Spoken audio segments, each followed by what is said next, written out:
All right. We are streaming. If you're watching this on the replay, you can fast forward about 15 minutes and we'll get started. Let's see. I think I've got almost all of my ducks in a row. There's a chat room back there. I need to get the call-in lines going.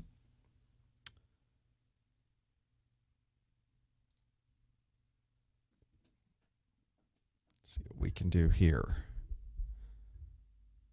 There we are. Skype it in. Dial this thing. Bleep, bleep, bleep. There we go. Your show is scheduled to start in 11 minutes. Yes, it is. 23 seconds. Okay. You can bother me with that for a while.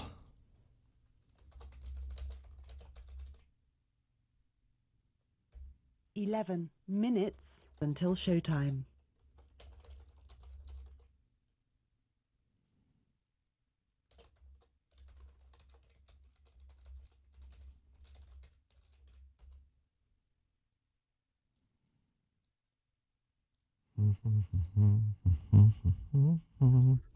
Okay. I've got a stream there. I've got the chat here. I've got the call-in lines there. There we go. I need a presentation. There. Let's see how that looks on. It's dark. It's so dark.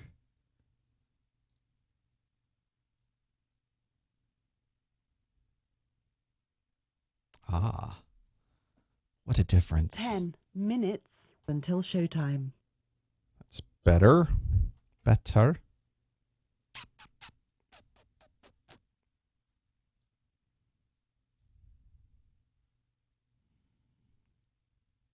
Well, that went away.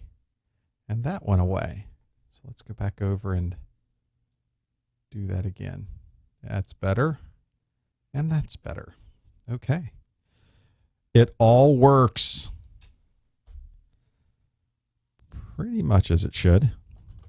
We need to disable a few things here. Ba, ba, ba, ba, ba. Okay.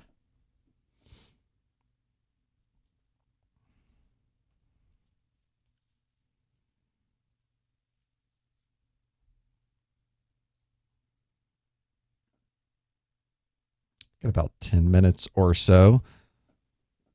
9 minutes until showtime. 9 minutes. Let's see how this sounds. Testing 1 2 3 4 5. Testing 1 2 3 4 5. Testing 1 2. We need to disable a few things here. That sounds just fine, doesn't it? It looks real good. It looks quite well. Well, it's getting there. There's a few things I want to adjust. There's a few things I want to tweak. I need more lights. I need more lights and I need more camera. I need more camera, more lights. You can't have enough camera. You can't have enough lights. Let's see. All right. Lights are on. We can get rid of that. Call-in lines are up and running.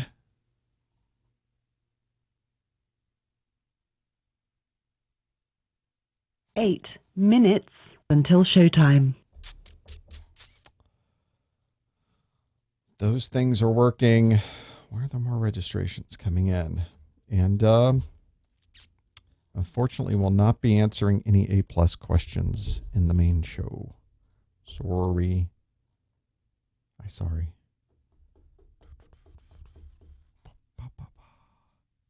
Okay.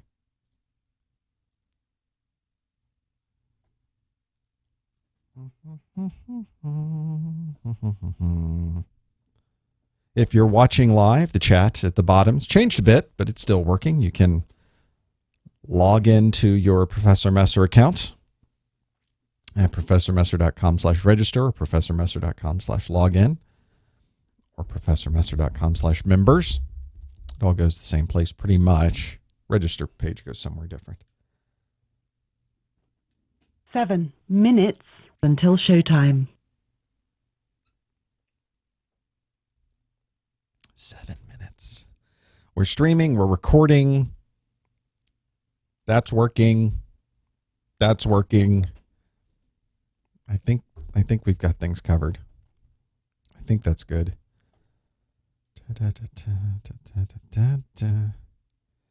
This is what I'm seeing on my chat. What can I show you? What can I show you that I am seeing? This thing. It's mine. My screen.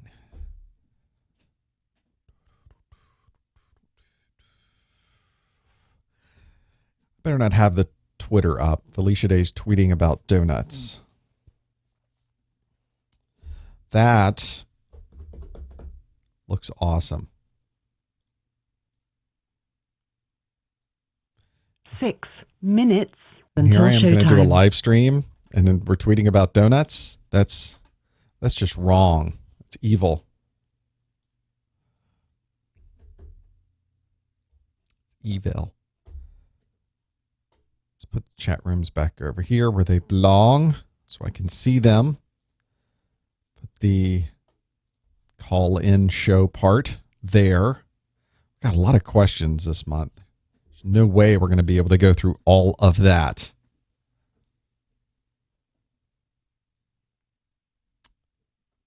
I see analytics. I can. There's people. Okay. Does this work? Yes.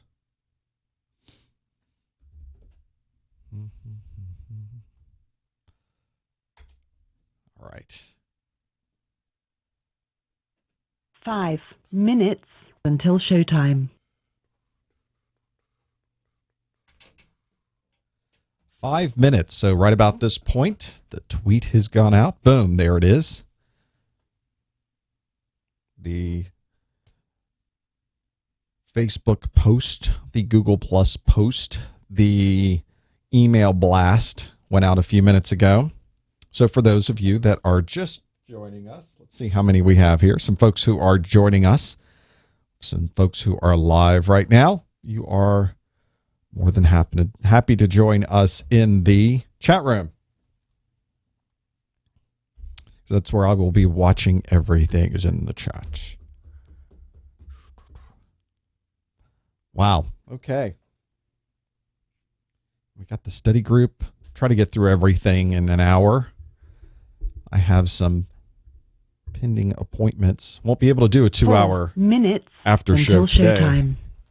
Will be a shortened version of the after show today.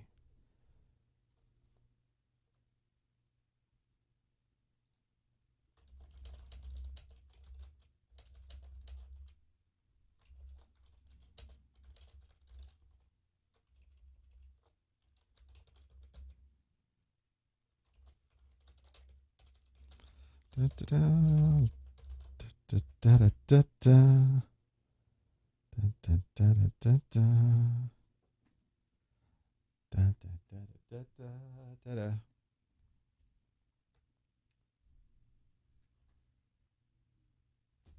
Got too many wires. I need fewer wires. But I refuse to go wireless.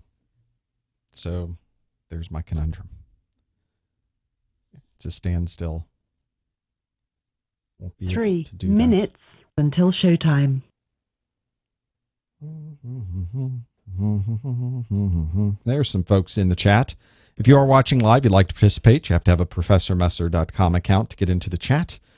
You can register at ProfessorMesser.com/register if you'd like to join us in the chat, and then you can chat away.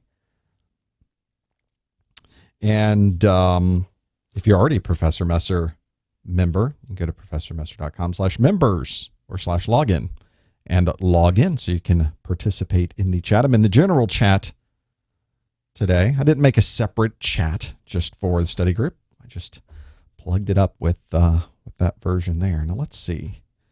Which one do I want to go to? I want to go to that one. All right. Da, da, da, da, da, da.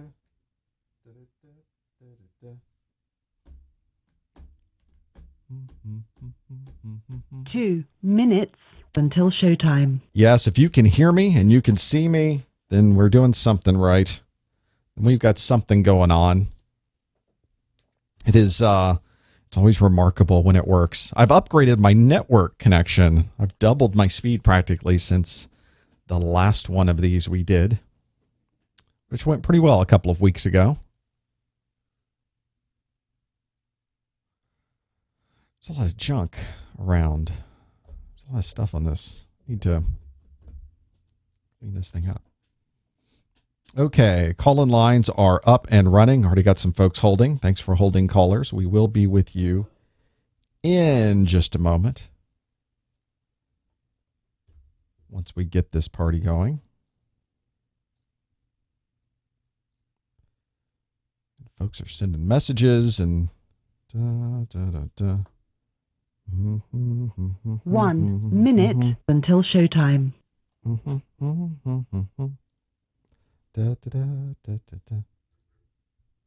1 minute? What show? What are you talking about?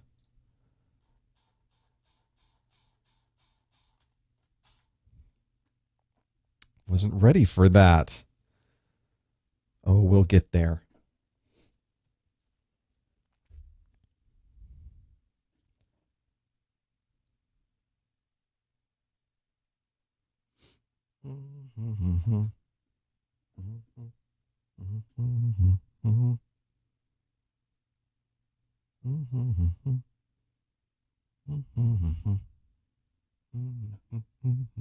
Okay. I think that's about everything I need.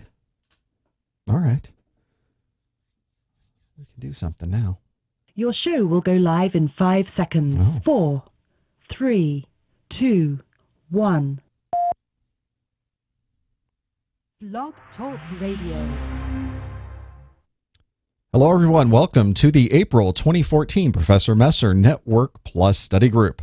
This is a monthly study group where I ask you to send me questions. I ask you to call me on the telephone, to Skype in, ask me a question about Network Plus. Hopefully we can learn something together with all of these videos. This is something I like to do every month, and there's a lot that goes on every month on the Professor Messer website. It's remarkable how many things we're able to get through in just a month's time. I finish up a study group, and then a month later, we're already doing another one, and you're sending me a lot of questions. So this is the reason during the registration process, I ask you, what question would you like to have answered? We get all kinds of different questions. Sometimes we get a grouping of similar questions together that you could see. But I'm doing this because, of course, I have my absolutely free Network Plus training course out on the internet. You can watch the whole thing out on YouTube and be able to see exactly what I'm doing with my Network Plus course. You can go through the entire thing. But if you'd like to take some offline, I make one available offline as well. You can go to professormesser.com/download-network plus to learn more about that. If you'd really like to support the site, you don't want to purchase the offline course, you don't have a need for it, then you might want to consider going to professormesser.com/Twitter, watching what we do there. And if you'd really go to YouTube and subscribe to the Professor Messer channel at professormesser.com/YouTube, then it's surprising how much I'm able to do with those subscriptions. It's quite remarkable. And it keeps things going here because giving away everything for free is an odd little business model, isn't it? So it's the little things that really make the difference as we go throughout the month. As you're watching this live, I'm doing this live on a Saturday at noon. You can always go to professormesserwebsite.com/calendar and find out when we're doing these. But as we're doing this live, there's a chat room at the bottom of the Professor Messer website. So I'm watching in the general chat room of the questions that come up. There are quite a few of us that have joined there today. I'm also taking phone calls today. The lines are open. This is a live call-in show. You're able to speak directly with me during the show. And the phone numbers are at the bottom of the page there at professormesser.com/live. And you can not only call through a normal telephone number, a toll telephone number. So if you have a mobile phone and you're not paying for minutes, that can certainly be used. But if you're on Skype, you can call from anywhere in the world with the Skype 800 number that I have there. That certainly helps as well. There's so much to talk about. But before we get into the questions themselves, and I'll take the call in just a moment, I have a question for you. So if you have a mobile device, or you'd like to pop open a new window in your browser, or you'd like to grab your QR code reader and be able to take a snapshot of this screen, it'll take you to a page where you can tell me how long you have been studying for your Network Plus certification. It's one of those things that helps me understand what you're doing with Network Plus. And I have other questions, pop quiz questions, hopefully we'll be able to get through in this particular session, and we'll talk about that as well. There's so much to go through, and usually when people are watching the live stream, it's a mix of folks who are watching, who are just starting out with Network Plus. Maybe you're working on the Network Plus on your way to other certifications. Maybe this is a particular certification you need to get right now. But if you go to govote.at and you put in the number, that number is wrong, the govote.at number.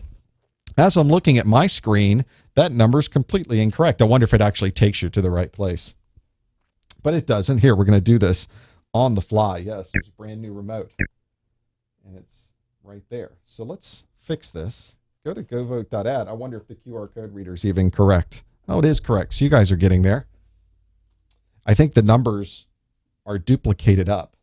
But I'm going to put down the number that I see on my screen just so you can see that too. It looks like the other number was working as well.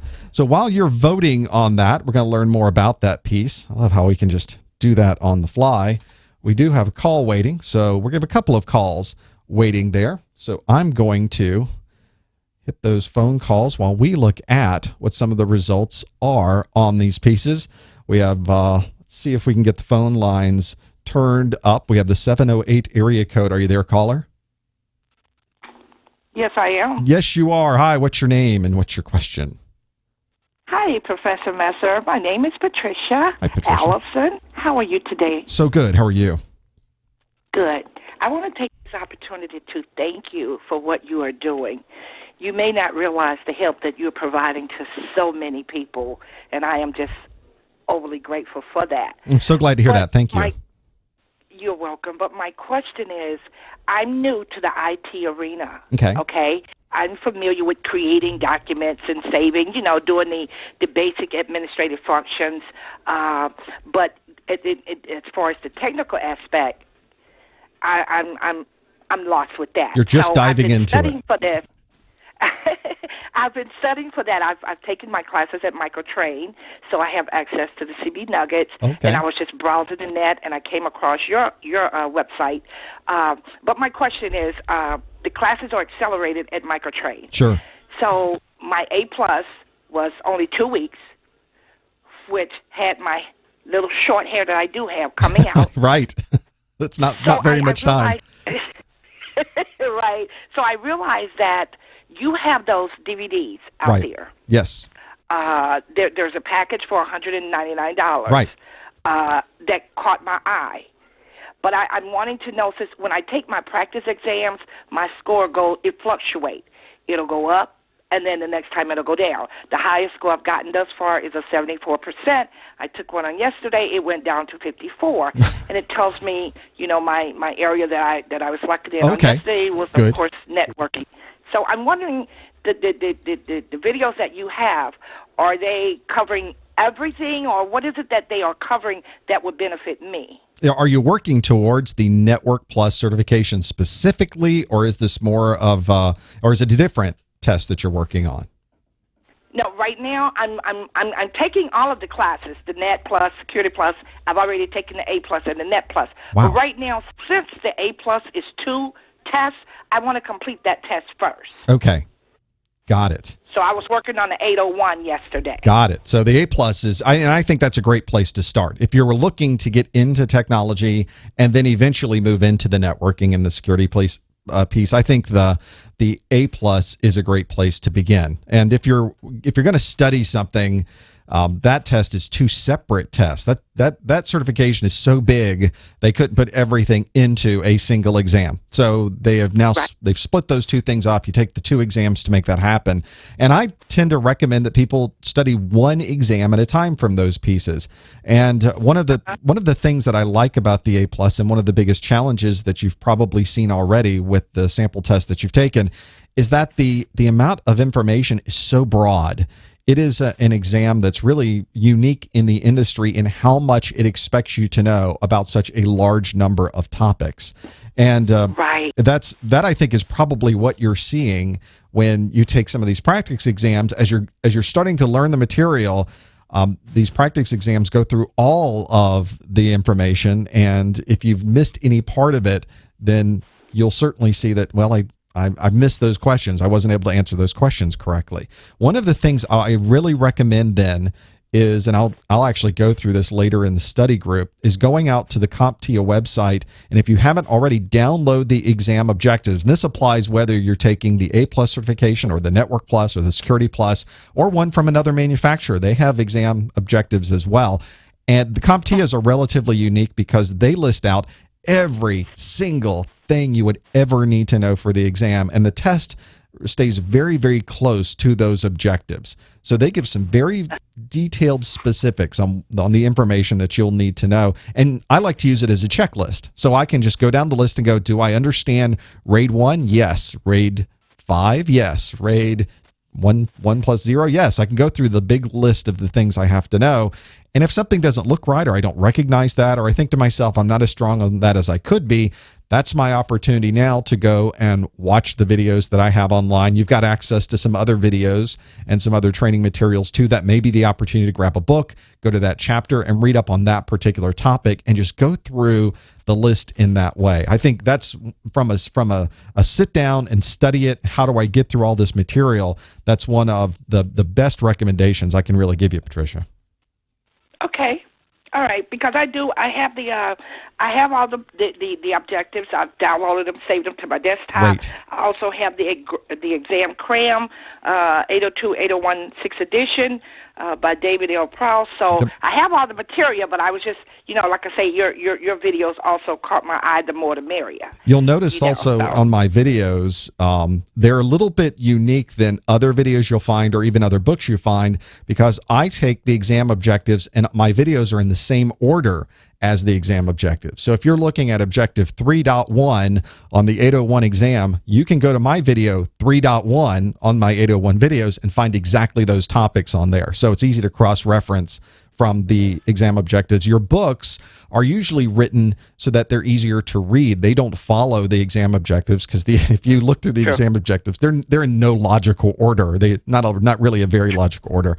But most books will cross-reference at the beginning or the end of the chapter and tell you, here's what this chapter is covering if you want to cross-reference in the objectives. That's a good way to sync up with your reading materials along with the objectives themselves.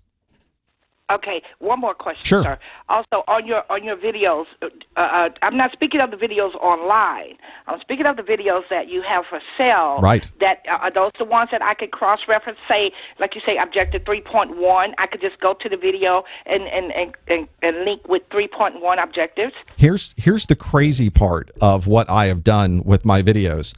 The ones that I have for sale are simply offline versions of all of the videos that you could watch online for free. I've taken every single video in my course and I've put them all on YouTube. Then you can watch them as much as you want for absolutely free. There are no additional videos on the offline version that I sell. Every video I make, I put on YouTube.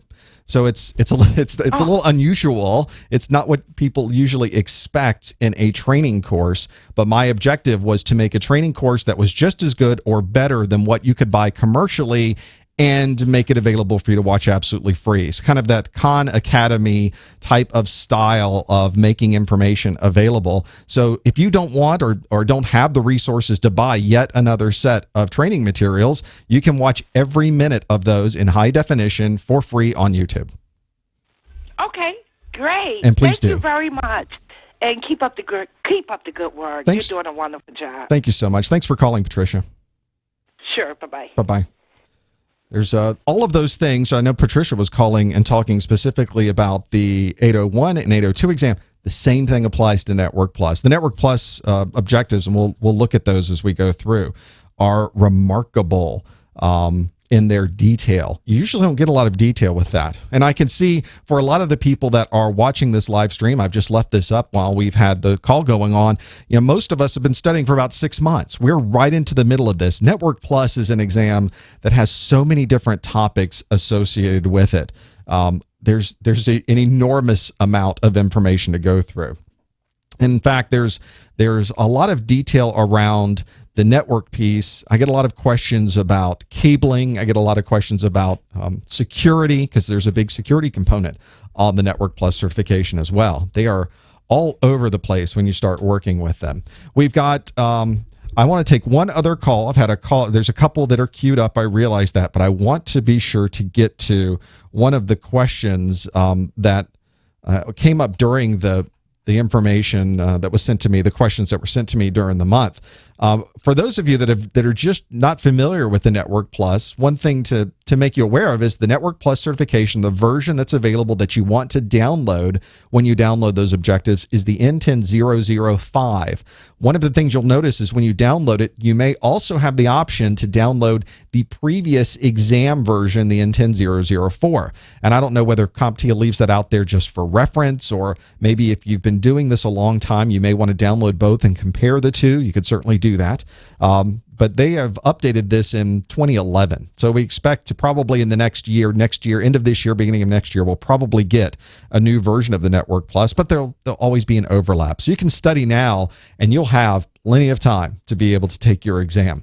One of the things that was different on this latest version is they add a little bit of virtualization. There was a little bit of information on a lot more information on security, a larger focus. And I think that makes perfect sense these days with the security focus that we have there. But make sure if you're downloading objectives that you are downloading the N10005. Now, if you've gone through and studied, you've watched all the videos, you've read through your book, you're just about ready to go take the exam, but you want something that is a Cliff Notes version of all of my videos, I have that available for you as well. You can go out to the Professor Messer website, and I have a Network Plus study guide. This is an 11-page study guide that I've created that gives you really some insight into it's kind of the cheat sheet of all of the information from my videos. I took all the pictures from my videos. I took all of the text out of my videos. I just made the notes for you.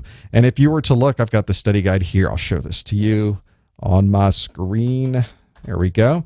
So here's my study guide, and I've got IP information. There's information about all the ports and protocols that you have to know, all of the things about protocols that you would use for dynamic routing, the DNS resolution process. By the way, this is one in the study guide that I love. I do sometimes I'll interview people for positions, and I'll ask them, explain to me what happens when somebody performs a DNS resolution. Or I ask the question, explain to me what happens when I go to a browser and I type google.com and I hit enter.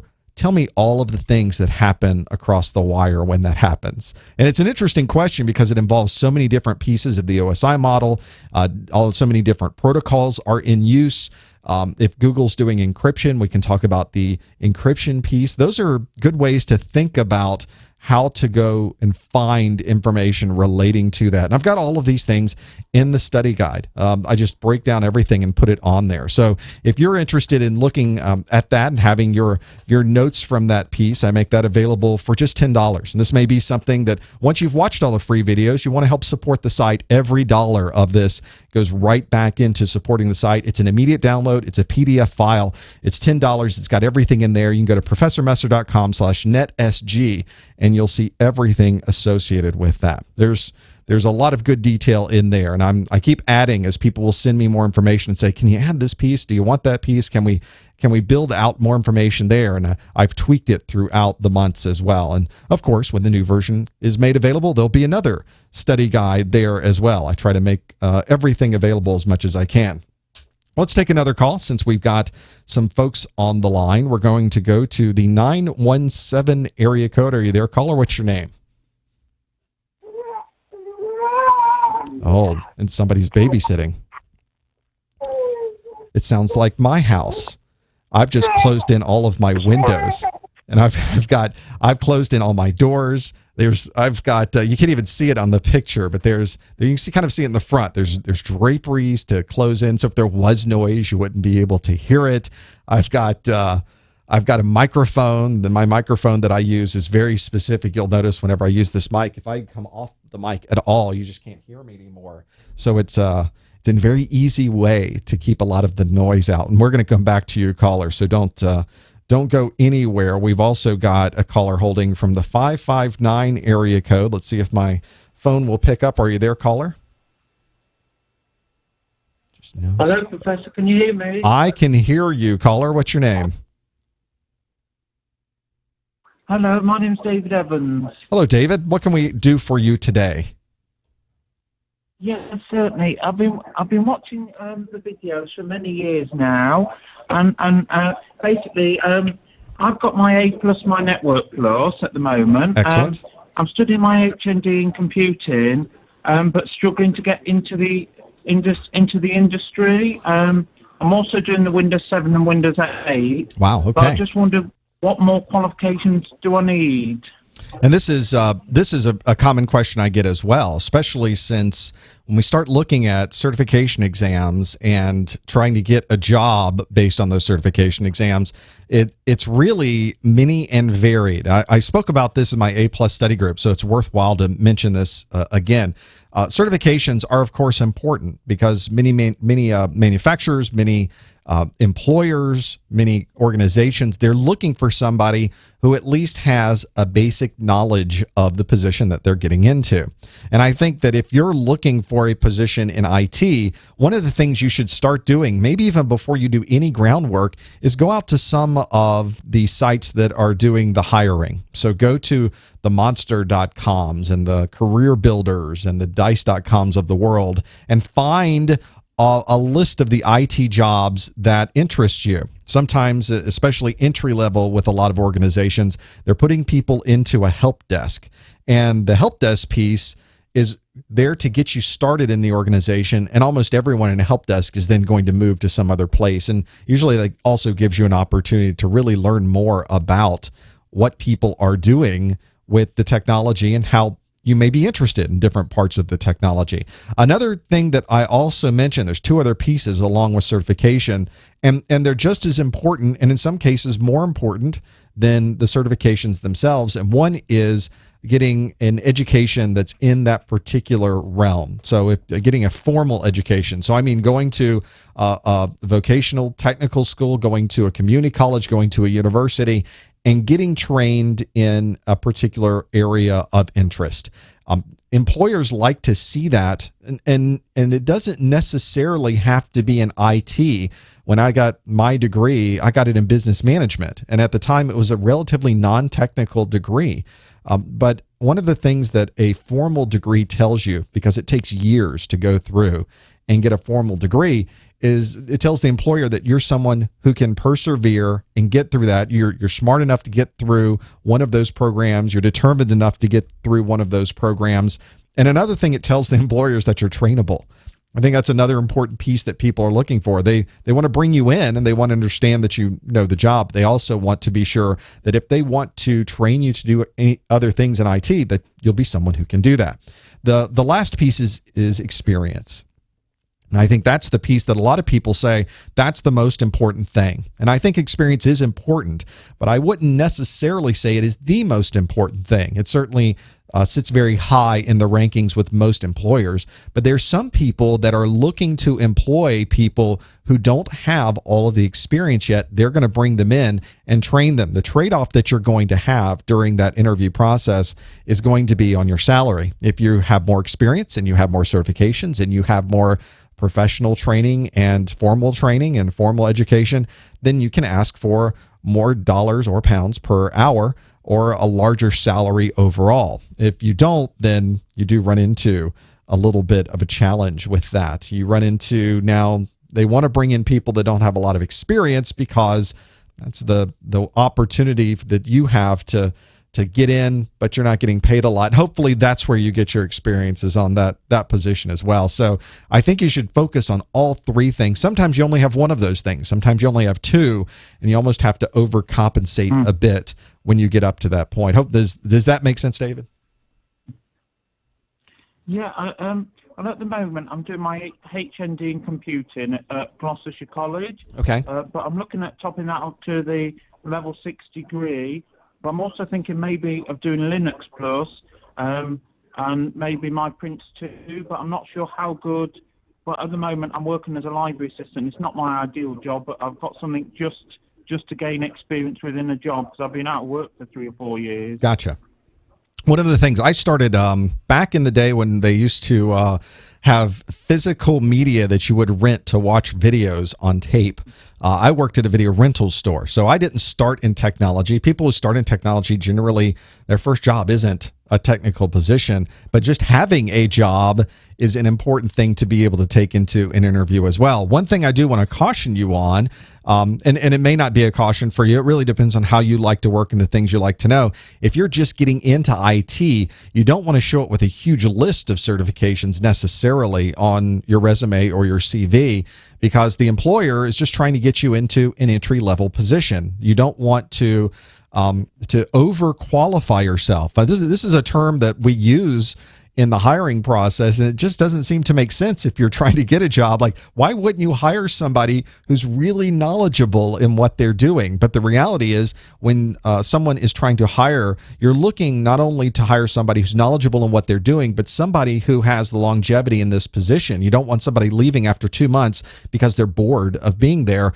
Organizations, when they hire somebody, are making an investment. There's not just the financial investment, but there's an investment of time and resources that are not directly related to money. And they want to be sure if they're hiring somebody that they'll be here for years and be able to grow in the organization as well. If you are trying to just get in and you've got an A+, you've got a Network Plus, just as a minimum, and maybe you might have a Microsoft certification, one of the entry-level ones as well, you're perfectly positioned at that point from a certification perspective. I think what you may want to think about doing, and I don't know what your options may be where you live, but try to find places to volunteer, try to find opportunities to see if somebody needs help with something. Maybe it's a small business, maybe it's somebody you know who happens to have an organization, or maybe on the web, on the internet, there are a number of places you can go to see organizations that need people. So it's almost the reverse. The organizations are looking for volunteers, and they'll post ads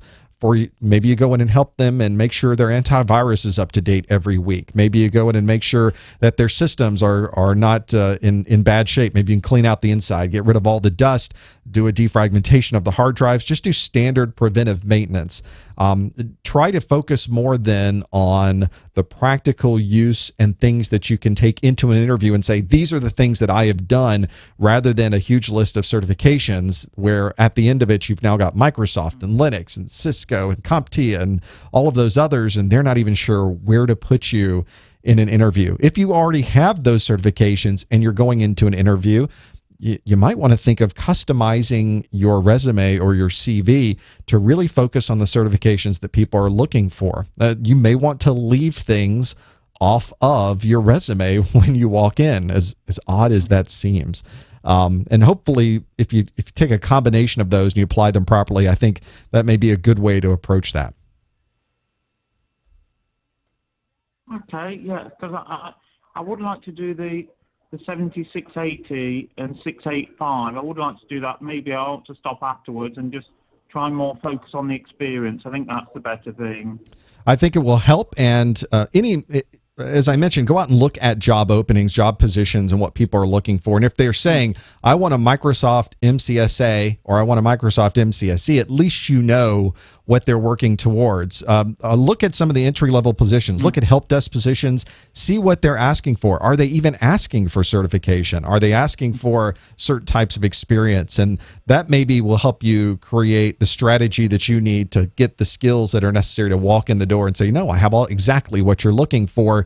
Here's what I've done throughout the years. Okay, thank you very much. Thanks for calling, David.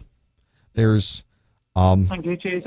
you still there? Lost him. There he goes. Okay, but thanks, David. I really appreciate it. There are some technical questions that we got during the week of questions that came in. We've taken a couple questions about the exam itself, sort of broad topics associated with this. But there's one I wanted to talk about that was, it popped up a couple of times, and it's sort of networking related. It certainly is on the Network Plus certification, but it's more of a security question. And I got a couple of these, and I thought it might be worthwhile to talk about what these questions are. So get your QR code readers ready. Get your mobile devices ready. I have a question for you, which is, what's an MD5 algorithm? What in the world is that? How is that used? What is MD5? Is it a thing? Actually, I have some options for you. And when you go to the page at govote.at and you put in the number 307379, or you simply go to the QR code reader, take a picture of that QR code, it will take you to the page. Your options are a stream cipher, a cryptographic hash, a block cipher, or a directory service attribute. So you've at least got some options. If you didn't know what the answer is right off the top of your head, maybe that might jog your memory. So this would be a common Network Plus question. This might also be a Security Plus question as well. This topic happens to be on the Security Plus as well. What is an MD5? And I'm going to let everyone go through answering that question while at the same time popping back over to the 917 area code and seeing if the caller is there. Are you there, caller? Oh, I hear you, caller. I hear the kids. I know you're there. I hear your microphone. We'll give you a few more minutes on that one. We're going to go then to the 773 area code. Are you there, caller? Yes, hello. Hello. What's your name? My name is Michelle. Hi, Michelle. What can we do for you today? You offered, Professor Measure offered a study guide for $10 for the Network Plus. I certainly did. Do you have also one for A Plus like that? I do. I have one for every course that I have. So I have two for A+. I have one for the 22801, one for the 22802, one for Network Plus, one for Security Plus, one for the Microsoft 7680 courses that I've done. So I've got a smattering out there. And if you go to the Professor Messer website, there's a pull-down menu for each one of those topics. And in the pull-down menu is an option for the study guides. You can click on that. It'll take you right to the page. Okay.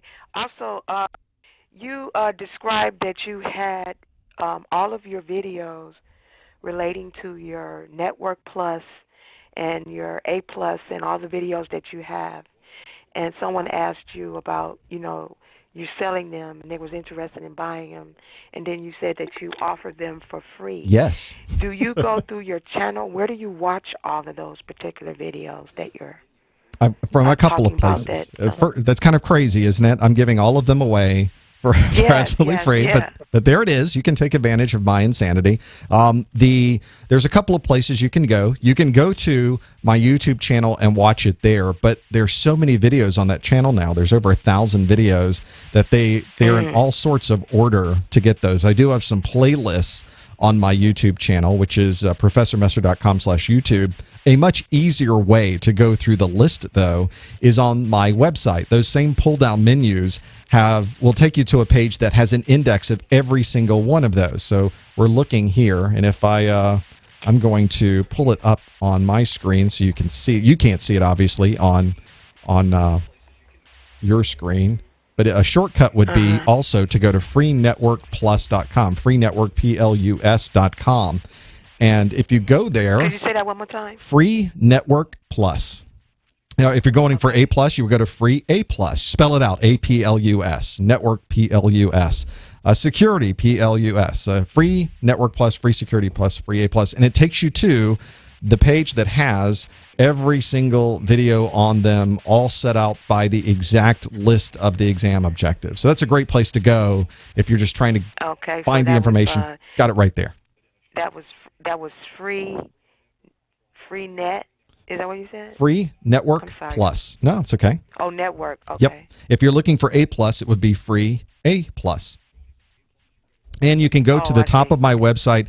There's a pull-down menu that for A Plus training that says free A Plus videos. On Network Plus training, it says free Network Plus videos. On Security Plus training, free Security Okay. Plus videos. So I've tried to put them in different places so you can get there no matter what you do.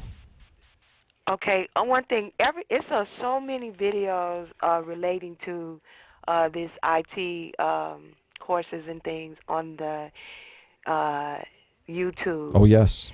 Do you feel? I mean,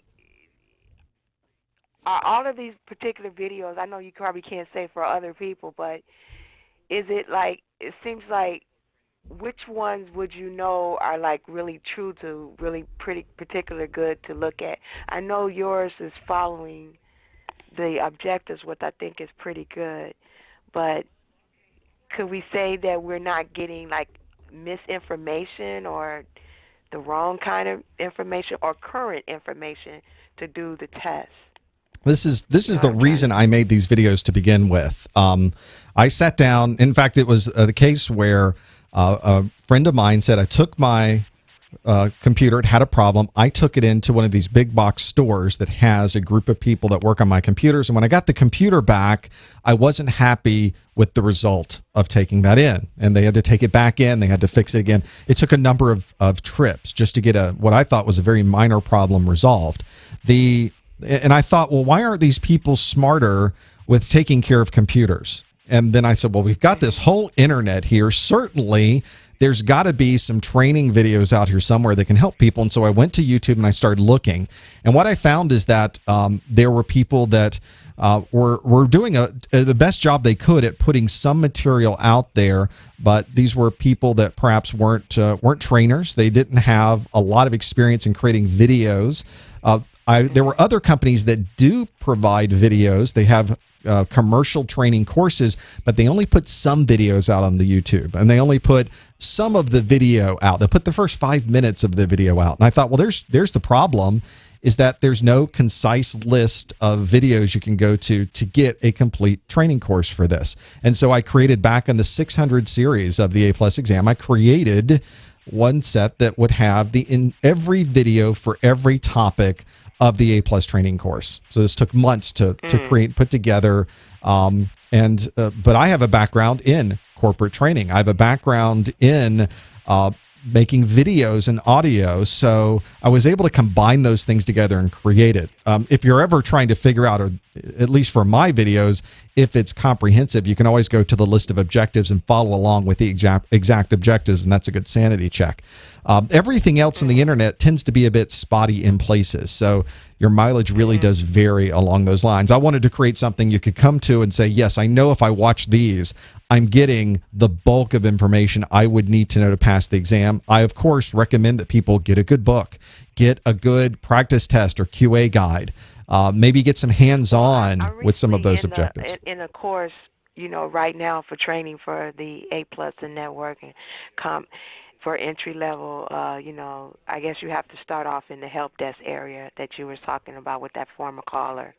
But the thing is, after you get these certifications for entry level, because I don't have any experience other than personal experience, setting up families, network, and stuff like that. Yep. But I don't have actual work experience. So a lot of my classmates, as well as myself, are wondering, could we get a job with just the CompTIA A Plus and network without having, the experience? I think it's a question I must get constantly, not just about Network Plus, but the other videos as well, which is what you're trying to find out, which is, I'm getting this certification. Can I get a job with this? And it kind of goes back to what I was telling David. You can't put all of your focus into a certification. The certification isn't a magic piece of paper that gets you a job. It's a combination of things. The certification is there to work along with your formal education, your experience, and of course, when you go in and speak with someone, how you do during the interview process itself. It's always useful. The piece that I haven't mentioned, but a piece that is incredibly useful, is the relationships that you've built in the industry as well. There's they always say it's not what you know, it's who you know, and there is a lot of validity to that. It helps if you have a friend who works at a place or has a friend who knows someone who works somewhere, because people want to hire other folks that they can trust. And if you're a friend of a friend, it's that LinkedIn.com thing where you are a friend of someone else who knows someone else. So by the time you're sitting down for the interview, you go, well, you know this person and that person knows me, so that's the reason that we're here together.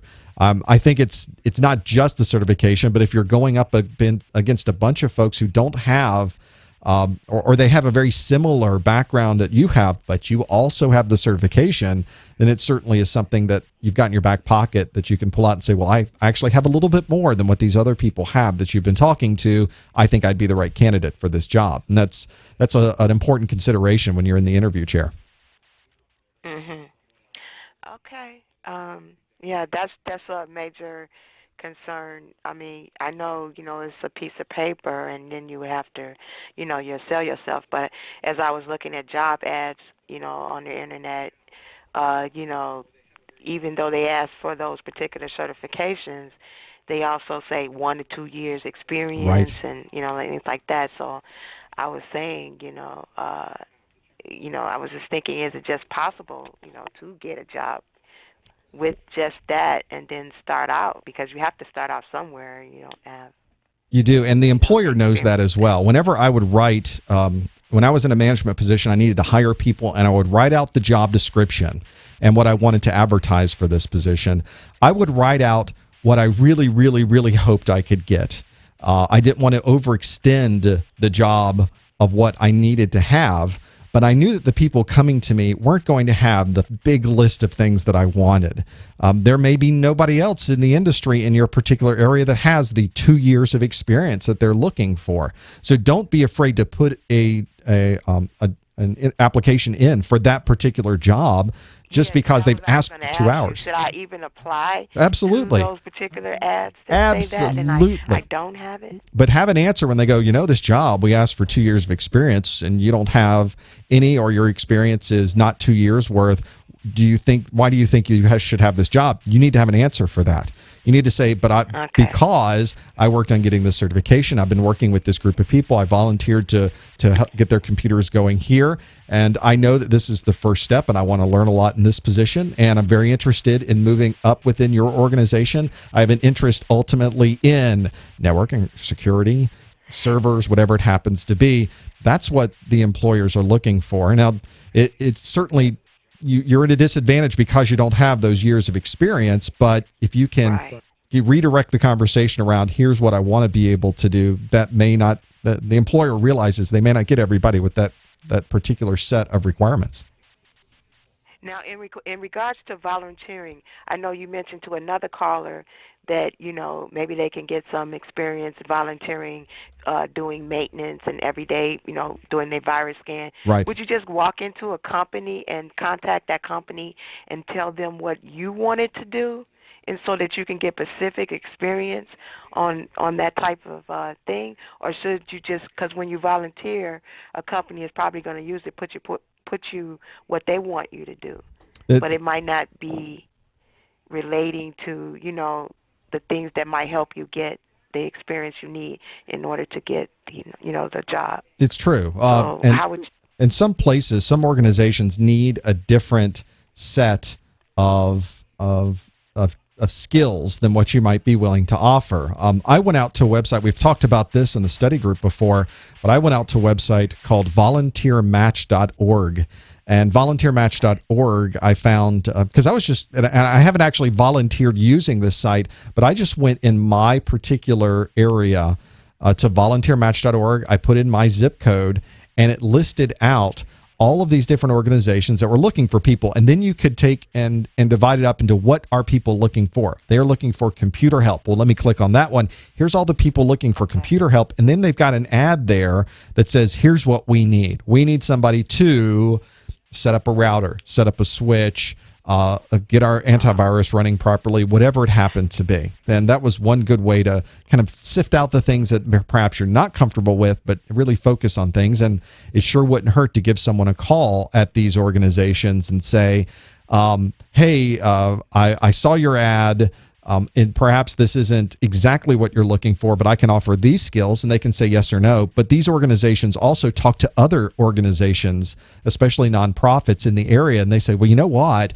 I know another nonprofit down the street who is looking for those types of skills. So the networking piece of this, and I don't mean like computer networking, the people networking piece of this becomes really, really important during that interview phase. And don't be afraid to call people and ask them. Most folks, especially the ones who are hiring, are more than happy to help. Send them an email, catch them at an event. Those types of things can be really helpful down the road. Okay, thank you. Can you cover a topic about the RAID and parity? I'm going, and I will. This particular study group on Network Plus doesn't cover anything about RAID.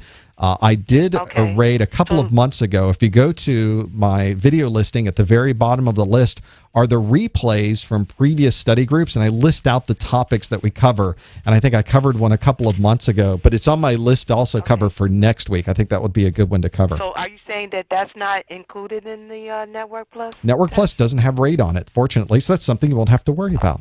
But the A Plus does have it. It does. In there, it absolutely does. And it also has the parity in there. It does. The A Plus. It does talk about parity and on the A Plus as well, especially the parity drives. And one of my study groups, we actually calculated parity and how that works. We went into a little deeper than you need to know for the A Plus, but it was something that kind of solidified that in people's minds. Okay. Thank you very much. You're very helpful. Thanks for calling, Michelle. Okay. Bye. There's so much to work with. I, by the way, didn't fool anybody with my question. I fooled a few people with my MD5 question. What is an MD5 algorithm? And really didn't fool you folks very much at all. The reason that that MD5 came up was because a question that was asked of me and it came in through one of the questions in the study group. So I want to go through that. It's kind of a big one. I want to be able to see this. Let's flip over and have a look at this. This is a question that came in from Joe. Joe asked, what's the difference in hash information and encryption of information? Because you always see in the list of security pieces, there's hashing and then there's encryption. And this came up, I think, in the chat room as well at the same time. Kerberos was a good example of this. The Kerberos authentication process refers to hashing the password and then using the hashed password to encrypt the date and time on the system. They use the hash as a key. So how does that work? What are all of these things that are going on? So I thought it would be nice just to start with maybe what a hash happens to be. And I think that's where we start trying to figure out how all of these things work together, especially with hashing, that this becomes useful to know. If we are looking at a hash, somebody says, I need to get a hash of this file and compare it on both sides. The hash is really referring to this really cryptographic function. And what this function is designed to do is when you're able to build this hash out, it gives you a fixed size output. So it gives you a 64 character, 64 byte output, or 128-bit output, or whatever it happens to be. There's so many different ways of hashing, but there are some very standardized hashes out there. We're going to look at a couple of them. What's interesting about a hash, which is different than encrypting data, if I create a hash from a file and it gives me this block of information, there's no going back. If I create a hash from a password, I can't undo the hash some way and get the original text. There's no way to do that. Cryptographically, there's no process that goes the other direction. It's a one-way trip. Once you hash something and you have the hash value, that's it.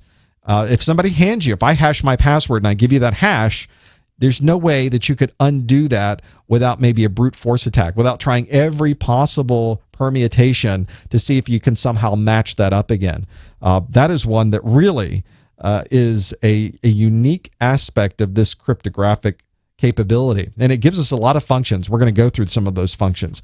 We call this grouping of hash, once we build the hash out, we call it a digest. Kind of an odd name for it, but that's what it is. It's taken all of this information, whether it's a file or a password or a block of text in an email, and it's giving you this final little digest value. There's a few very standardized digests that you will find. One is MD5. Another one that's probably more well used these days is a SHA, S-H-A, for secure hash algorithm. So if you were to take just a password, let's say the password is password 111, and you run this the phrase password 111 through a hash generating algorithm, and these hash generating algorithms are very standardized because you want to be able to do them on both sides of the equation. The MD5 for password 111 comes out to be all of this text that we see here. The SHA-256 is much larger hash. You can see the digest, a much larger digest when you get it from the hash. So you can see all of the information at the bottom when it's working with that. There is a lot going on there. And notice it looks nothing like password 111. The MD5 and the SHA-256 hash are about as far removed from the original text as possible. And that's by design. You don't want the result of the hash looking anything like the original information. Becomes extremely useful. It's also important that if you changed any letter in there, if you changed password 111 to password 112, the hash would be completely different. It wouldn't be sort of different. There wouldn't just be a couple of things changed in the hash. The hash would be completely different. In fact, maybe we'll do some of those very quickly just so you can see what that might look like. So when would you use this? If you can't decrypt, if you can't get the original back, what use is a hash? Well, we can use a hash for a lot of different things, but a very common way to use a hash is something like authentication. This is a very simplified way of authenticating. In fact, the way I'm going to show you is really just a use case of hashing. We used to hash and use passwords this way. These days, the authentication is done a little bit differently, and I'll talk more about that later if somebody's interested in doing that, maybe in the after show. But the way that we look at authenticating is that say you want to log into a server. What you don't want to do, though, is send your password over the network. In fact, you really don't even want to send it in an encrypted way. You want to somehow send a representation of your password over the network, perhaps a way that someone would not be able to reverse engineer your password. Aha, this is perfect for doing a hash. So the server might ask you, okay, time for you to log in. Give me your authentication information, please. And on your client on your computer, you're prompted. You get a box that pops up that says insert your name and your password. So you put in your username and you put in your password. Here's a very simplified form of this. We send back to the server the name, but we send back a hash of the password. We don't actually send the password out. So that login box or the client that you're using, the program that you're running on your computer has already configured to do an MD5 hash or a SHA-256 hash of this and send it to the server. The server's already expecting the hash. It knows that you're going to be hashing this up, and it sends it to the server. Now, originally, months ago, weeks ago, when you configured your username and password on that server, you originally sent it the hash for your password. So it is stored on the server, not your plain text password, because you don't want to store plain text passwords on a server or anywhere. So it is stored your hash. Well, there you go. That's all you need. If you're going to hash today versus something that you stored as a hash weeks ago, and it's just going to compare them.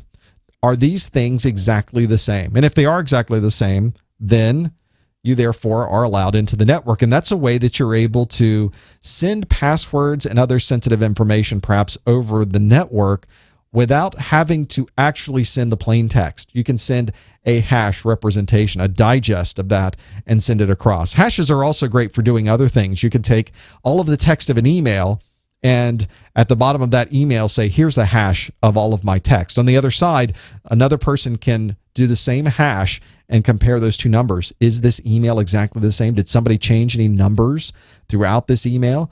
Is it exactly as what came through as what was sent originally? It's a great way to tell if anything might have been changed throughout the transfer of that data. You'll sometimes see hashes also next to files that you can download on the internet. So you go and you want to download a Linux distribution, it might show the Linux distribution ISO, and it'll have a hash next to it. The idea is that you'll be able to download that ISO, run your own hash generation, and there's a lot of programs you can download that will do this for you, that will integrate into your file manager or that will run as third-party apps. And you can also perform a hash of the file and see if it matches what the hash is on the web server, and then you know that the file that you downloaded is identical to what was originally on the server. There was no corruption. There was nothing changed throughout the way. Just a real easy way to do that. Very, very simple. Hashing is not encryption. So in the chat room, we're still now talking about, is hashing really encryption? It isn't. It is really a cryptographic representation of some original text collapsed down into a form that gives you a unique digest of letters and numbers. But it is not an encrypted form of that. It has nothing to do with the actual data that it originally came from. The hash is simply a way to give yourself kind of a checksum, kind of a check, just to make sure that that's there. And I mentioned you can have this big, gig file that you've downloaded of a Linux distribution. You can have an email of text, or you can have just a password, and it gives you this long hash number like you see here. But the size of this never changes. Whether you are hashing a gig file, or you're hashing an email, or you're hashing a password, it's exactly the same size. That digest size never changes for that particular type of hashing that you're doing. So it's very, very useful. And that's why the chat room, somebody said, so you're not even storing the password on the server. No, you're not. You're storing the hash on the server, and the server just compares, well, I think that your password is DB3FC40E6439. Is that what you sent me? Yes, it is. I'm going to let you in. Now, what's nice about this is you have that hash that's there, so you aren't storing a real password. These days, the reality of what's going on is that you're adding to the hash with something that is an extra bit of information, so that the hash isn't simply an MD5 of your password. It's actually your password plus some other information, and that is something called a salt. We don't get into salting of hashes in the Network Plus, and really not even in the Security Plus course either. But that is the common way that most passwords are sent across the network these days. The good example was the question about Kerberos, and Kerberos took a hash of your password to encrypt a date and time. So you might want to use a hash as an encryption key. See how they're combining these things together? Cryptography itself is an interesting realm to get into, and you often have to deal with handling all of these different questions that come up about hashing. And hopefully that's giving you some insight into hashing and how people in a very simplified form would be able to use that hash as it's going over the network. Quite remarkable. Be a good thing to use to be able to do some packet captures and see, is your password being sent over the network? It's remarkable how often some of these mobile apps that are coming out, someone will do an audit and find the mobile app's just sending your information in clear text, or they aren't doing any salt to the hash, so it's subjected to, they could do a reverse engineering or a brute force attack of that, not a reverse engineering, but a brute force of that MD5 hash or SHA-256 hash to try to figure that piece out. We've got a few folks that have been holding. I'm going to go back to 917, who's the babysitter, right? Are you there? Are you there, caller? Let's see if the kids are still in the room. Maybe just listening in on this one. That's okay. We'll come back to you hopefully soon. But the 647 area code's also been holding for a while. Are you there, 647? Yes, I'm here. Yes, you are. Hi, what's your name? My name is Chris. Hey, How are Chris. you doing, Professor? Thanks for calling. What can we answer for you today? I just wanted to relate back to the lady that previously called earlier. Sure. In regards to her A+ to getting employed and whatnot. Please do. Sorry. She was kind of wondering whether or not she was able to get a job with just the A+ certificate or not. Right. Well, I got a job at IBM, and I got my A+ certification last year. Okay. Currently working towards Network Plus. Great. But I did get a help desk job at IBM. Unfortunately, it was kind of beyond my expertise. Was it for a particular thing that IBM, a particular IBM product, or was it at an IBM customer, or was it for something else? It was IBM help desk. Okay. For supporting their customers, right? Gotcha. But yeah, also, I just wanted to touch base with her and just let her know that there are jobs out there that you can get On with just the A+ job description, certification. on the job description, Chris, did they say we want somebody who has an A+ certification? Was it listed on there? No, actually, it wasn't. Okay. They had A+ preferred. Uh-huh. A lot of the job postings that I do come across, they want Citrix, they want Yep. They just load it up. Active Directory, Right. they want all of that stuff, and going in with just an A+ certification is very challenging. I agree. It's kind of nice to have a couple of things in your back pocket. And again, I mentioned the certification, the formal education, the experience, and then other things that whoever the hiring person, whatever they're looking for, ultimately, that really is the difference. And to your point, I've seen job descriptions where they don't care what certification you have. Some hiring managers don't like certifications, so they actually count against you. You need to make sure you look at those job descriptions. And I think the one you saw is a good example where they said, we need a help desk, but if you have A+, that's really good for us. We like the A+ certification. That's a great place to at least throw your hat into the ring, see if that job would apply. Yeah, I was really surprised actually because it was actually like a group interview. Really? There were about, I don't know, maybe 6 of us in a room, everybody together. And these other individuals that were there, they had like VPN and they had all these different other certs, and they came out of college. And for me, I tried the college thing, but it was very independent, and it was basically what I've been doing for the past 8 years. I don't know what your opinion would be on if I'm new to IT, or how many years would you say would be you're a newbie to IT? I mean, and that really just depends. One of the things that I see a lot of people doing now is they went to they tried community college, but community college for them was a lot of, now you have to go take English and arts. You have to sit in a dark room and look at pictures of urns and memorize poetry, and they were really more interested in doing technical things. And so they said, this isn't for me. There are a lot of good technical colleges, though, that focus on technology. And I don't mean necessarily third-party or corporate technical colleges. There's certainly a number of those out there, the ITTs of the world, and those are certainly out there and available. But even many community colleges or states in the United States, the states themselves have a number of technical colleges that are state-run that have a great curriculum. I've looked at locally in where I am, there's a technical college that's actually right next door to the community college. It's the same campus, effectively.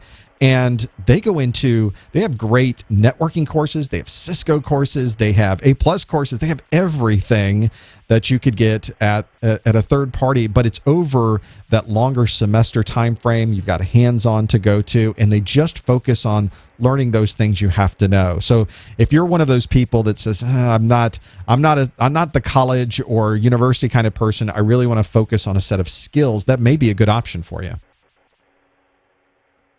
Yeah, well, I'm located up here in Canada, but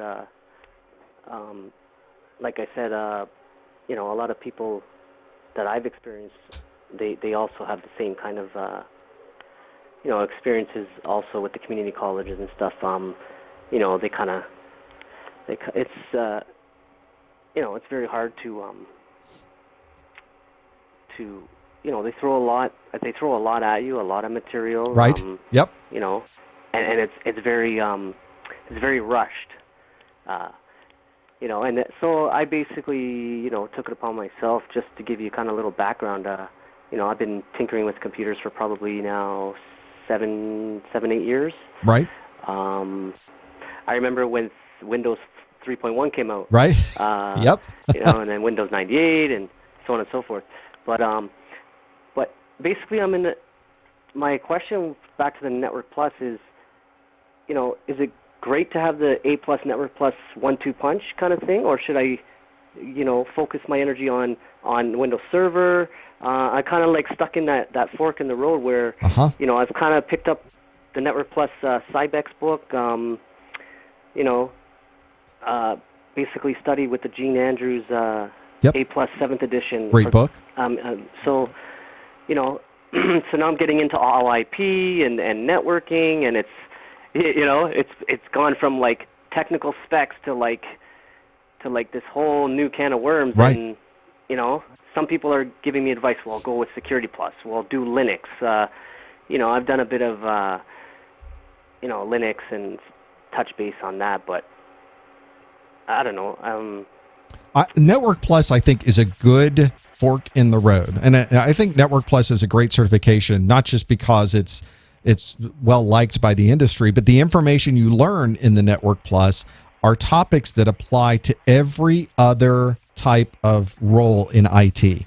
So if you're going into servers and operating systems with Microsoft, then the information you learn with Network Plus, it applies there. That hashing information we just talked about, that happens with Kerberos and other things that happen with VPNs and other technologies within Windows itself. If you're getting into databases, they all connect to the network. Being able to understand the network protocols and how they interoperate is incredibly important for that. If you're getting into security, you really have to know networking. So that's another part where knowing the routing and knowing how the switching operates and understanding where the firewall might integrate into that piece becomes incredibly important. If you're getting into help desk or data center or storage or virtualization, especially now the networking is completely virtualized inside of these environments. Having the networking is a great foundation, and I think I really recommend that everybody get a networking certification of some kind. Maybe it's not Network Plus, maybe it's from Microsoft, maybe it's from Cisco, maybe it's from someone else, but you can use that information everywhere you go for the rest of your career in IT. Another thing I wanted to mention at that point is I think it's good after getting your Network Plus to think about what you want to do. One of the advantages that IT brings is that you're able to specialize in a very particular area, and you can hit that niche and just study that niche, and you're unstoppable. If security really interests you, you dive into the security piece, you go into understanding the firewalls, you understand IPS, how the reporting pieces would integrate with that. That's a great place to go. Maybe you go databases and you get into Microsoft SQL Server and understanding clustering those together and how you would manage those databases and back them up. There's a great opportunity there to think. Just take a step back and say, does Linux interest me? And great, then let's go down the Linux road. Does Windows interest me? And it's not going to be necessarily one particular aspect of that. Maybe there's a technology that interests you, but nobody in your area is hiring anybody for that technology. Maybe that one isn't the best choice. What's my second most favorite? Maybe that's the one I should go with. That's really what I recommend people take a step back and think about. It's all. I understand what you're saying. It's all about specializing, whether it be web design or voice over IP or security. There you go. Cameras, CCTV is a big thing right now. You know, VPN is huge. Video conferencing, you know, all of that. That's it. That's exactly it. So to think about that, one other thing I wanted to also mention is that people look at IT and technology, and I've seen this on Reddit. There's some great subreddits that talk about technology and certifications. And some people say that IT and we just talked about this, is a very technical type of role. It's not very art focused. It's not focused in music. There's no liberal art type piece to it. In fact, having an economics degree doesn't help you very much in IT. IT is very technical. It's very focused on those pieces. You don't necessarily have to have the university degree, the 4-year degree to go into IT. But I will tell you, if you're going into IT and you want to move up into management, those formal degrees will help you years later in ways that you never realized when you were getting your first position in help desk. So I just wanted to give the other side of that story, because there is a value to getting those higher level degrees. I'm sorry I interrupted you, and I wanted to get that out before I forgot it. Yeah, no problem. I've been watching you for a while, actually. When, like I said, about 8 years ago, I went to go buy a laptop, and the lady that I bought the laptop from, actually, I was just getting into kind of IT at that time, and she's like, well, check out Professor Messer. And, you know, I think we sat there and she started talking about Cisco routing and IPs, and I was lost because I was just at the A+ level back then, and now it's kind of hard to, like, because I'm at the technician and I'm trying to, like, move beyond that point. I'm trying to, Yep. Whatever that next step. In just fixing people's computers and stuff, and getting a corporate gig is, it's pretty hard unless you have 5 years degree. And I do volunteer for a nonprofit organization. Right. I help maintain their computers. Great. They don't have any group policy or any server right now, so I'm kind of trying to build a project there and build experience and tack it on the resume. Networking with other individuals who also have a big IT background, and it's I get too technical, and it's and you kind of get in that technical mind where you want to fix everything, and you got to fix the problem, and right. I got 10 laptops piled up that probably can just go and recycle, but it's hard to let go because somebody comes, they need a keyboard, or parts right. are vital to the you should see my business, attic. right? I have these bins of, I don't know, serial cables. What am I going to do with a serial cable or a VGA cable even these days? I have just enormous cards and things. What am I going to do with that? So I hate to give up on those things. Well, Chris, I think you're doing exactly the right things, the volunteering, thinking about what you want to do. You're absolutely on the right track. I think you're going to be successful with that. Thanks for calling. Awesome. Thanks a lot. Have a great one. Take care. There's so much in IT. You also don't want to get overwhelmed. If you look at all the things you could possibly do with IT, there's no way you could learn everything. So going and getting a certification on every single topic that you could think of ultimately is not going to help you much in your roles in whatever you're doing anyway. We've got a lot of callers holding.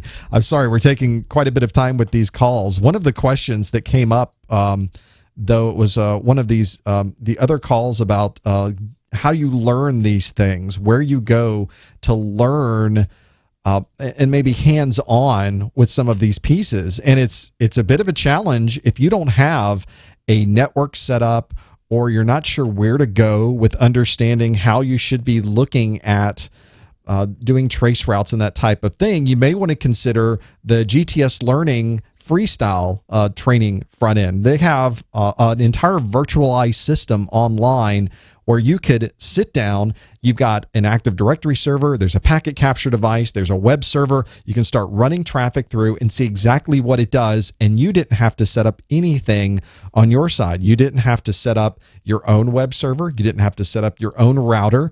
All of this is already configured, already at a point where it also has labs that take you step by step through all of those pieces.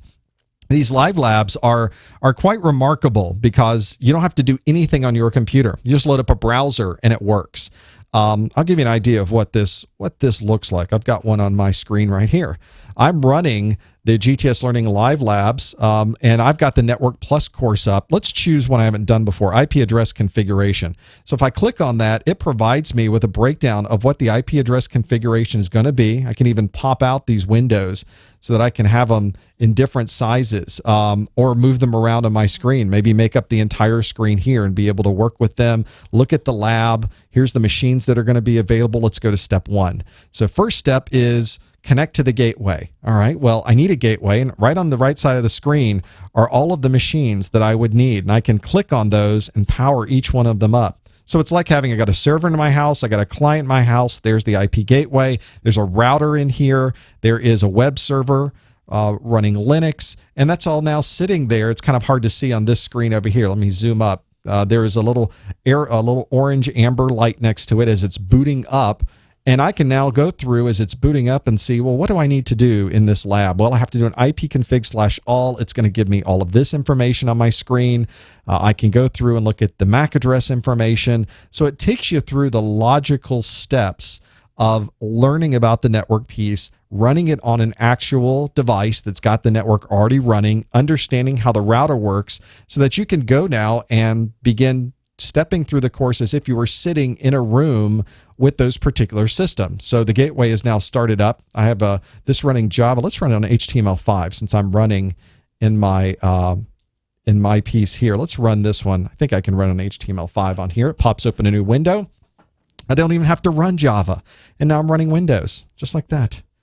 This is great. So I'm in my Firefox. Here we go. I can go through here, go to the control panel, work with the gateway settings. It's all like now you're setting up and running the network piece on a Windows device, even though you're not really in a Windows device. I can easily pop back, and now the server is started up. Let's open up the server. Here's a separate server now running, and I don't have to have any of this running in my environment.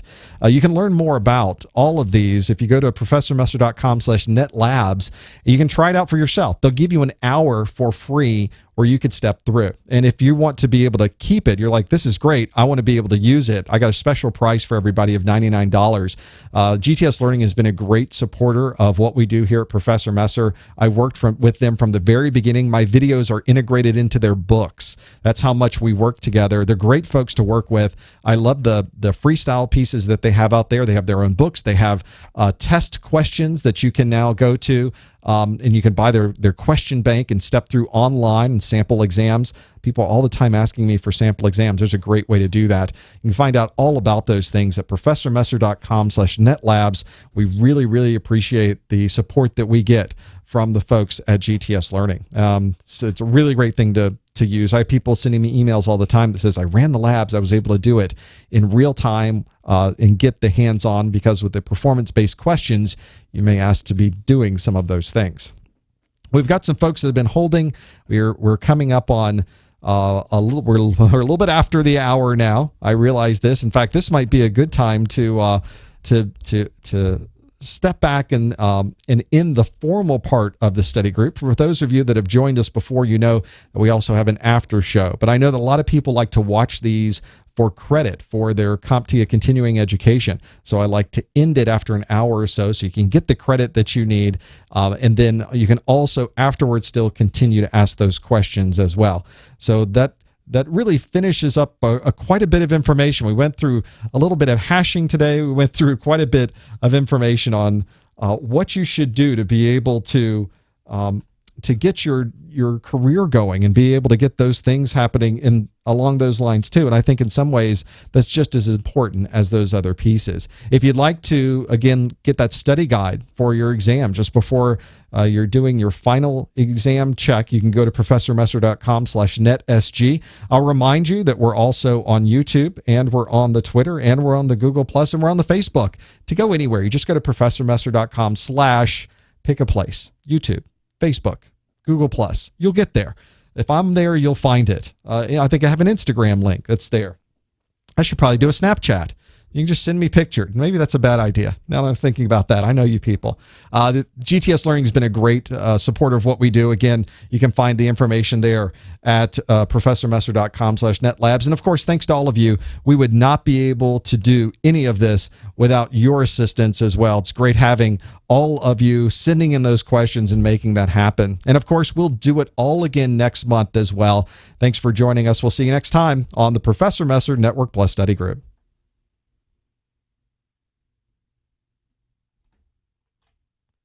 Wow, we got a lot. So we got a lot of people on the phone. I want to be sure that we get to everybody. I don't think we're going to be able to get to everybody because I have something we have to be able to get to a little bit later. And the chat room could have had us talking about hashing forever. It's a big topic, I realize. Let's go to some of these calls that we got people that are indeed holding. I think this might be a Skype caller because it's all ones when it comes up for me. Are you there, caller? Good afternoon, Professor. It's M.A. Graham. Hey, how are you doing? M.A., good to hear from you. How are things with you? Yeah, I'm in the middle. My Security Plus exam is this Tuesday. Excellent. So I'm doing my final studies for all of that. And if I pass that, then I will have completed the hat trick. I will have done all three. Indeed. That's a nice thing to take into put on your resume, on your CV. So what I've been working on recently is I've been doing a lot with BitLocker. Sure. And that's I just fun. built a new machine for myself And it so happens this motherboard has a TPM hookup, and I was able to find one that actually works for it. Nice. So I have three-factor identification on this particular build that I did as a test. So what are you using? You're using your username, using your password, and do you use a USB key or something else? Well, no, it's the USB key, it's the TPM, and it's a PIN. There you go. Got it. You have to change the group policy for that too. Gotcha. My question though is, I keep getting a lot of cases where it's causing the BIOS to disrupt to force you to enter a recovery key. Ooh. And I have it, and I'm able to enter it, and that's fine. And the way you reset it is you go into security, you go into a BitLocker screen, and you say suspend and then unsuspend, and supposedly it fixes it, you know. Why is it doing that? I don't know. That's why I was asking you. What in the world? Do you think, is there a BIOS upgrade available for your computer? It is. I'm right on the latest BIOS for it. It's dual UEFI and regular BIOS. Huh. So, but I'm thinking that there's something that causes, you know, what it maybe it's that I am enabling and securing other drives so it has a profile for that or something like that, and it's causing it to change its perception of what was that. So if I try to suspend and unsuspend before I reboot, it'll work. Sometimes it doesn't work. I have to try and figure that out. Really? So it goes into this recovery mode, and just by rebooting, it goes out of the recovery mode? Well, no. It goes in when it senses a change in what it considers to be the constant state of the system. Yep. For BitLocker purposes, it'll force the recovery mode. Yep, that makes sense. Okay, then so you're making some changes, and it's doing that. Yeah, then I enter the system having put in the recovery keys, and I then go to the BitLocker master control panel, and it says to reset the imbalance, put your system drive, that is the C drive, the OS drive, in suspend mode. Yep, there's a whole thing that has to happen. The problem is, though, Microsoft has this big list of here's all the things that would cause BitLocker to go into recovery mode, and it's things like you say. If you change the boot order, well, we're going to recovery mode because something changed. If you mess around with any of those security pieces, in fact, there's a big list. I just searched for what causes BitLocker recovery, and if you sneeze, apparently it goes into a BitLocker recovery mode. But a good example, if you add or remove hardware, including sticking like a external wireless card into your laptop on a card bus card, you're in recovery mode. So you do have to watch out for that. Yeah, it sounds like it's for adding various USB external drives that you either want to enable BitLocker on or not. I think that's what my problem is. Well, and there are a number of organizations that use BitLocker on the hard drives of their devices, but what they do is they lock it down so that device cannot be set up to change at all. They make it in the Active Directory so that you can't change the hardware. You can't do any of that, and they want it to be set up that way because if somebody does go in and mess with that computer, they want it to go into recovery mode. Can you imagine somebody gets their hands on the laptop and then they start changing the boot order? They want to boot from the DVD rather than the hard drive. Well, BitLocker is now stopped dead, prevented anybody from getting access to that data, and that's exactly what you want. So you change those security policies to harden it up, and then you're the better for that. Exactly. That way nobody can really cause that to happen accidentally. Yeah. So thanks again. I'll let you know. Actually, a week from Tuesday, I'll be in Mariana, cave diving in the mill pond. So maybe as I leave Mariana, I can pass through Cali and I can stop for coffee with you or something. Yeah, let me know when I'll send you an email. Let me know when you're coming through. I'm traveling that week, but sometimes I'm here, sometimes I'm not. We'll sync up. Yeah, let me know. There's always a Starbucks nearby. I got the rest of the month to be there, so if it's not that week, it could be another week anyway. So perfect. Thanks a lot for everything, and I'll take the exam Tuesday, and I'll let you know what's going on. No, you'll do great. Best of luck. Thanks much. Talk to you later. Take care. That's exciting. Taking the Security Plus, that's a fun exam. It's a very broad exam. I think the study guide for that one's like over 20 pages of information. It's just a very detailed, process-oriented, and technical exam as well. Let's pop over to the 661 area code. Thanks for holding for so long. Are you there, caller?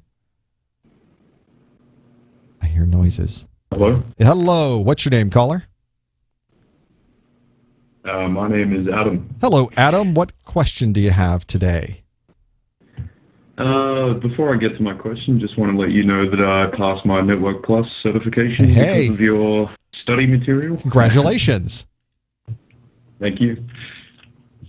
Anyway, so my question is, with the way that things are going lately,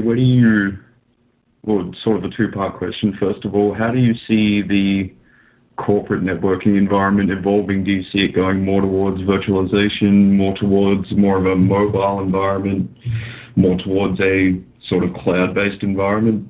How do you see that sort of evolving? Well, let's attack that one first, because it's there are some things that seem to be absolutely, if they aren't already there, are coming very, very quickly, and virtualization of mobile is absolutely one of them. What you find today with virtualization is everybody has already virtualized their servers. It's hard to find an environment these days where somebody has a big rack of physical servers that are stuck in the rack. Practically everybody has upgraded to a bigger, beefier box, and they've simply virtualized all of their devices and components within now that single device. So I usually will refer to this virtual server inside of a physical device. Practically everybody's doing that. What they're doing now is taking that the step further and now virtualizing the network underneath it. VMware has some new products on their NLX or NSX line. They're just remarkable technologies with virtualization that they're able to take the entire data center now and spread it out into very broad, far-reaching geographical locations, as if everybody's now in the same room. Just amazing technologies. Same thing with the desktops. I'm starting to see more desktop virtualization. The Citrix has some interesting technologies along those lines, and mobile is already here as well. There's people that are either have well-established mobile device management. You'll hear the term MDM, mobile device management, where they have a way to interact with your mobile device and in many ways control it completely. If they wanted to turn your camera off, they can turn your camera off. If they want to prevent you from installing apps, they can prevent you from installing apps. If they want to see what you've been installing, they can see all of that. Those mobile device managers, that's your trade-off, is you have to give up a little bit of that privacy, because now you're bringing it into the corporation, or you have the organization's data on there, and they are now responsible for keeping that data safe. The cloud piece, we all get to fight about for a while. Cloud technology is, of course, sort of a broad name we're giving to a lot of different things. And I have some organizations that have big projects underway to completely cloud-base their entire infrastructure, get rid of the data center. We're going to put everything somewhere else and have somebody else take care of it. We're just going to put our applications out there, and we don't really care about the infrastructure. It's obviously not as easy as just saying that. There's very much complications involved with security of your data and availability of the applications, and so many things that go into that. I have some organizations that have been very successful at doing that. I've seen other organizations that the cloud project has been going on for 12 months and they're no farther along than they were when they started. There's just some environments that don't lend themselves. Hospitals, for instance, doesn't lend itself to be very cloud-centric. There's the privacy of the data. They're very complex applications. You don't want there to be a big distance between the patient and what the patient needs. You don't want to be the one sitting in the room as you're on the bed needing some medical help, and they're going, "Gosh, this internet connection's down. I'm sorry, we can't help you right now." That's not a good thing. So there's challenges with that. People are now starting to realize what the limitations are, what they can do with those pieces. If you were trying to get into a hot area right now, virtualization's still very hot. Cloud is still very, very hot. in certain niches of that piece. And mobile device management, we're sort of getting into now the implementation phase of mobile device management. It's not a very big area of IT, but it is a very, very niche area that's very important with IT. And I still see just tons of voice over IP implementations going on. There seems to be a lot of that still happening out there. It's one of those areas of IT that's just never stopped with the rollouts. They still continue to happen. It's not an easy technology either. So that's my opinion anyway of what I'm seeing out there that can at least give you some ideas of what to look at. Okay, yep. And part two, sort of a follow-up, I'm doing my Configuring Windows 7 exam on Tuesday, and sort of to do with that, where do you see sort of operating systems going? Do you see it going more towards sort of the traditional Windows-based environments, or where you see sort of more commercial sort of adopting Linux, or how do you see that going?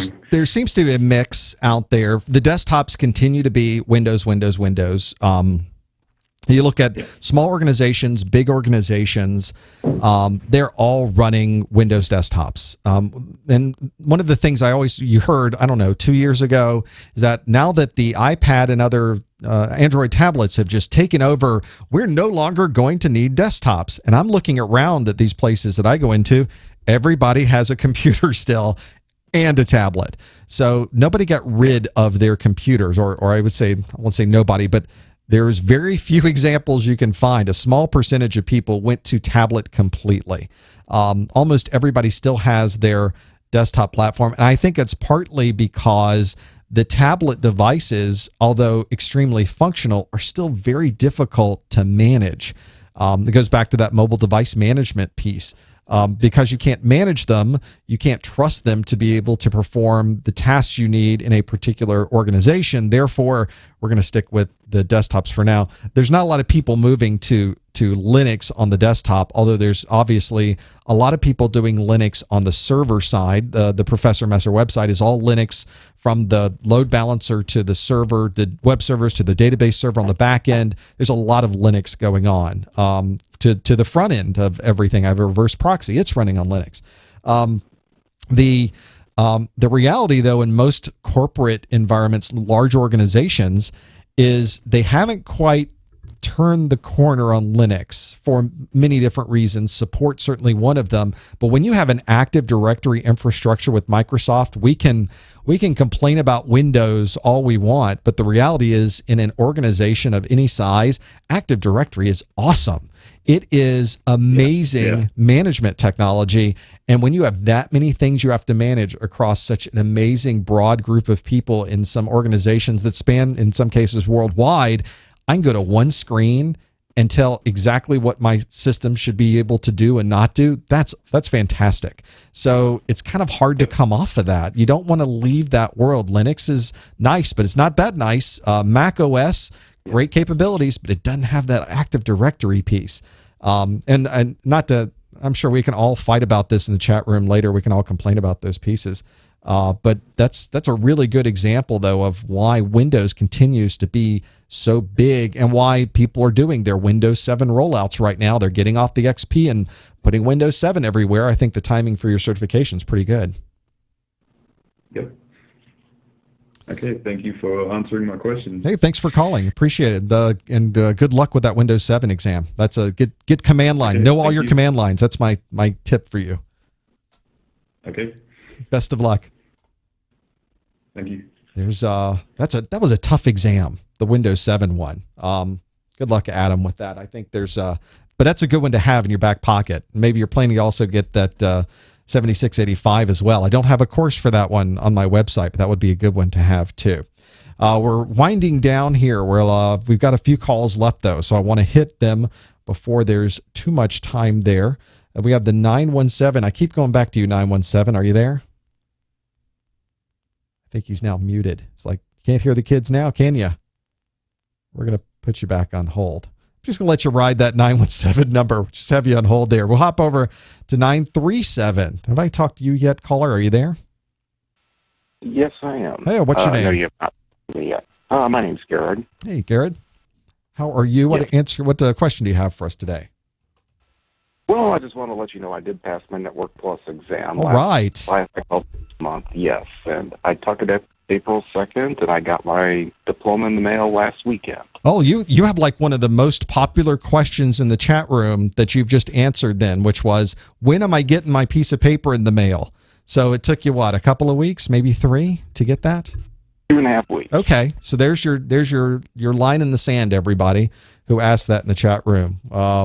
That's how long it takes. Now, when you went and got first, congratulations, excellent. It's a great exam, great certification to have under your belt. So, are there particular topics? Of course, don't tell us what was on the exam. That, of course, you're legally obligated not to discuss the details of the exam. But if you had to give somebody, here's 3 things you should really know well before you walk into the exam, what 3 topics would you recommend that they are sure that they are very solid on? I'd say know your cables. Okay. Know the color schematics of cables and the plugs for the cables. Yep. The 568 A and B, and of course protocols. That's a pretty good list. I think that's probably what I would tell folks as well. The EIATA 568 A and B formats are so similar. A lot of people will send questions in and say, "How do I memorize that?" And the answer is you just kind of memorize that one. There's no simple way. Maybe somebody can come up with a mnemonic for that one. I'm sure someone already has. But those would be good to know. Well, that's got to be good, a good feeling to have that under your belt. Are you planning to take another certification next? What's your next steps after Network Plus? I have scheduled my Security Plus for Tuesday of next week. Okay, so there we go. We're off to the security world of things. And how you feeling on that one? That's pretty quick after taking the Network Plus. Well, I've been studying it for a couple of years now, so along with the Network Plus. But you study like I do. Yeah, it was like the Network Plus I was a little afraid of, but then I passed it my first try. And there's a little bit of overlap. Yes.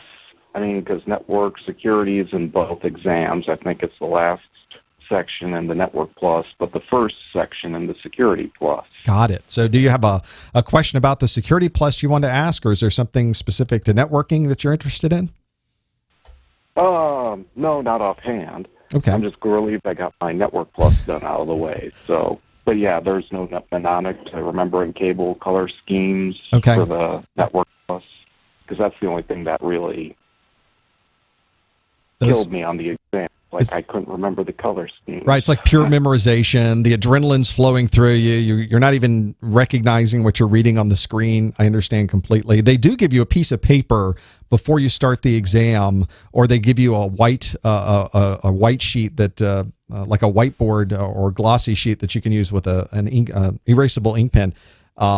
An erasable marker, and that may be a good time before the exam starts, before you click the start button, to maybe write some of those things down, write your port numbers down, just take everything that's in your head that you had to memorize and kind of put all of those onto that paper, and you got as much time as you'd like because you haven't actually started the exam yet and hit the start button. So that may be another thing to try. I do that a lot when I take my certification exams because I'm just rushed. Those first 15 minutes for me are tough ones before I finally settle down and get into it. Right. Well, you took. Yes, I have a question. Go ahead. Oh, what's the question? The question I have is, we talked about this in another study course, or another a monthly study group that we did. The question was about the performance-based questions and the style of taking them. There was a recommendation that said, because you get the performance-based questions first, and you go through a number of those, and then there's multiple choice questions afterwards. And I imagine they're still doing that format.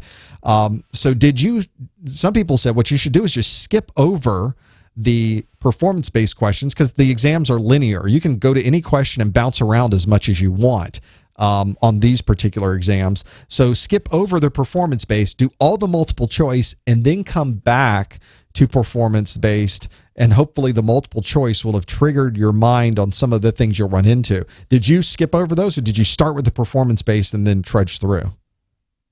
I did exactly that. I think I answered one performance-based question, and I think I had like 8 of them, and I just skipped over them and then answered multiple choice and went back to the performance-based. Okay. Then started playing around with those. Then I end up running out of time, too, because I think I had 8 of them. Okay. And as I'm playing around with them, the time cut off on me because I only have 90 minutes. Right. They added so many performance-based questions now. I thought they would throw 2 or 3 at us, but other people are reporting no. I got a lot of those performance-based questions. That's remarkable. Yeah, and I think I answered all of them, but some of them were only partially answered, and then I just ran out of time. It's like, I probably didn't pass, but then I just made it. So 729. Pass is a pass. It doesn't matter. The score doesn't go on your certification. You don't even get to tell anybody after that point. That's fantastic. Well, congratulations on that piece. Well, thanks. And thanks for calling. Best of luck with the next set. Yes. Any plans for a Security Plus group soon in the near future? Oh, it's a very popular question of me. I do have, I can say I have plans, but a lot of things are happening behind the scenes to get to that point. So it's not a near future type thing, but I have wheels that are in motion that ultimately will allow me to do more live events. And that's pretty vague, but I can tell you I am working on that. I want to do more of those, but it would be months from now and not something that would be next week anyway. But I'm trying.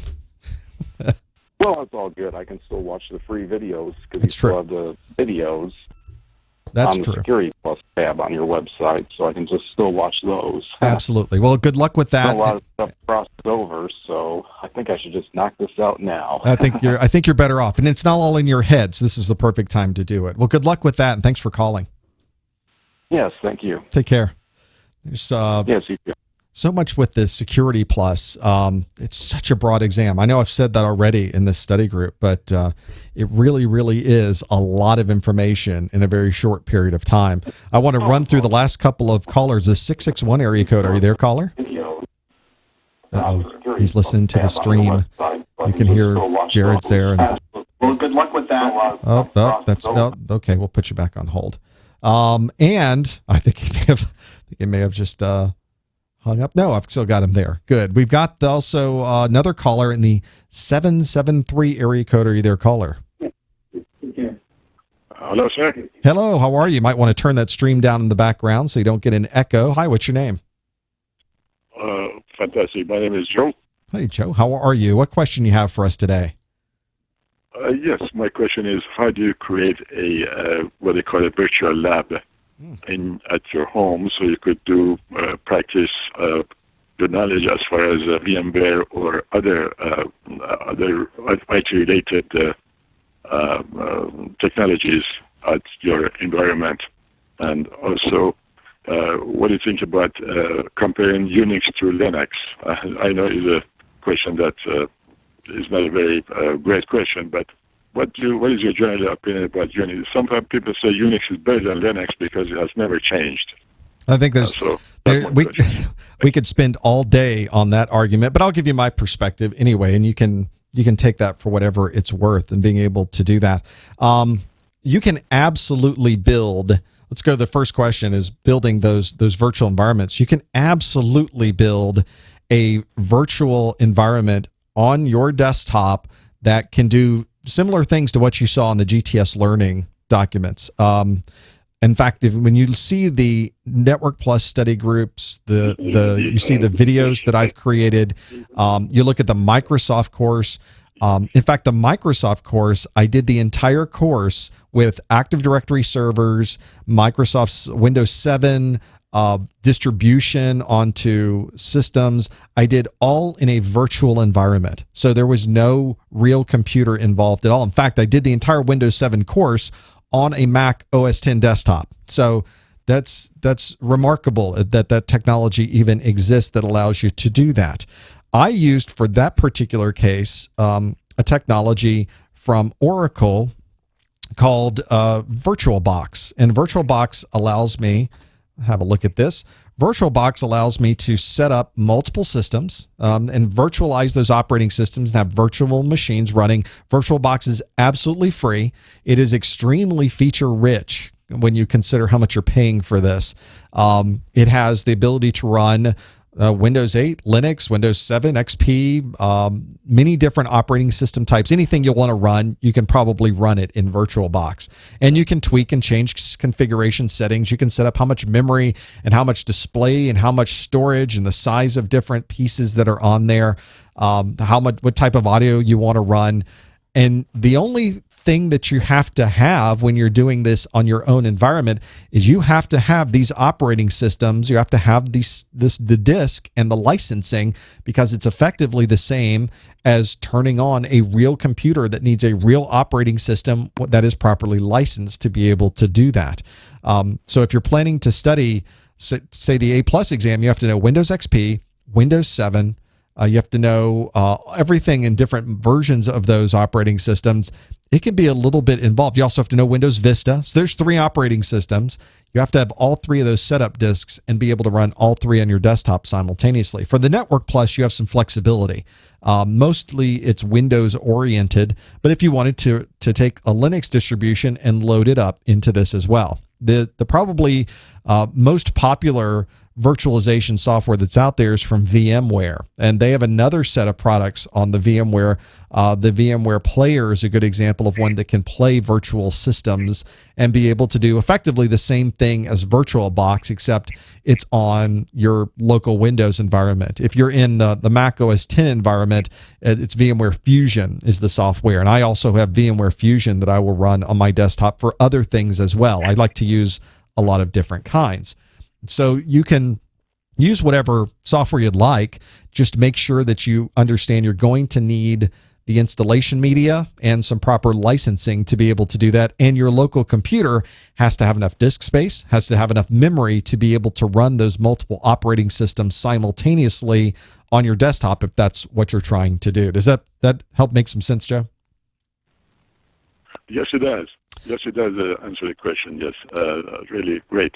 If you go to my A+ videos, in fact, I have videos on installing Windows XP, installing Windows Vista, installing Windows 7, and it actually starts with loading up VirtualBox and installing them as virtual machines. So I go through the setup process for VirtualBox. That might be a good way to at least see how I did it on my workstation, so you can reference that and maybe even duplicate it on your own computer. Indeed, yes. Very, very, very good question, sir, and very good answer. I mean, and also in the meantime, generally speaking, this VMware, would you be able to get the whole thing done for free as on a trial basis, or you have to buy the license? The VMware has different pieces of software depending on the operating system that you're running. These days, they all have free versions. The VMware has a VMware Player, and then they have another version that's a plus version. And if you go to the website for VMware, they take you through what those differences might be and how you're able to run those. And they step through the entire virtualization capabilities for those. VirtualBox is absolutely free. There's no cost for using that at all. And the VMware Player and the Player is free for personal use as well. They also have the VMware Player Plus for personal use that you can use without cost either. They know they're in competition with VirtualBox. So they want to have their free version out there too. On Mac OS X, there's not really a free version. If you're running the Mac operating system, then you have to get Fusion, but it's not that expensive either, and run VMware Fusion on there as well. So there's at least some options available. Great. You also asked about Linux versus Unix. It's not really a question so much. The operating systems themselves are so similar that if you learn Unix, you'll be very comfortable with Linux and vice versa. There are differences between the operating systems, certainly, but those two, there's not enormous differences between them. There's not a case very much where you're going to run into pure Unix, except in very specific cases these days.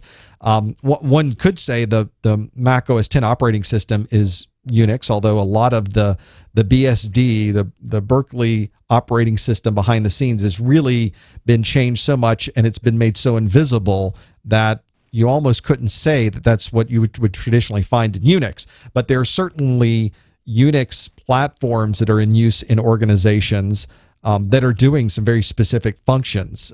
So it's useful to at least be familiar with a Unix or a Linux command line. If you're doing this at home, you're just going to run Linux. That is probably the most supported, and certainly the fact that it's free certainly helps as well, where you can just load it up, and most of the web servers you're going to hit out there in the world these days are Linux devices. So if you're trying to figure out what do I need to learn, I would really point you down the Linux road first if you're trying to decide between Linux and Unix. And once you know Linux, you'll be able to apply a lot of that over if you ever run into a case where you need to have some Unix background on an IBM system or something that's very specific in running a Unix operating system. So there at least is that as well. So that's where I run into those challenges, and being able to decide what's next is those pieces as well.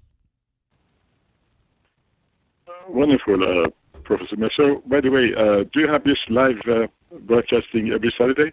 Not every Saturday. We do a study group for A+ and for Network Plus once a month. So they tend to be 2 a month. And as I mentioned earlier, I want to do more of these on different kinds of topics. But today, at least, that's where we are. We have one every month for Network Plus, one every month for A+.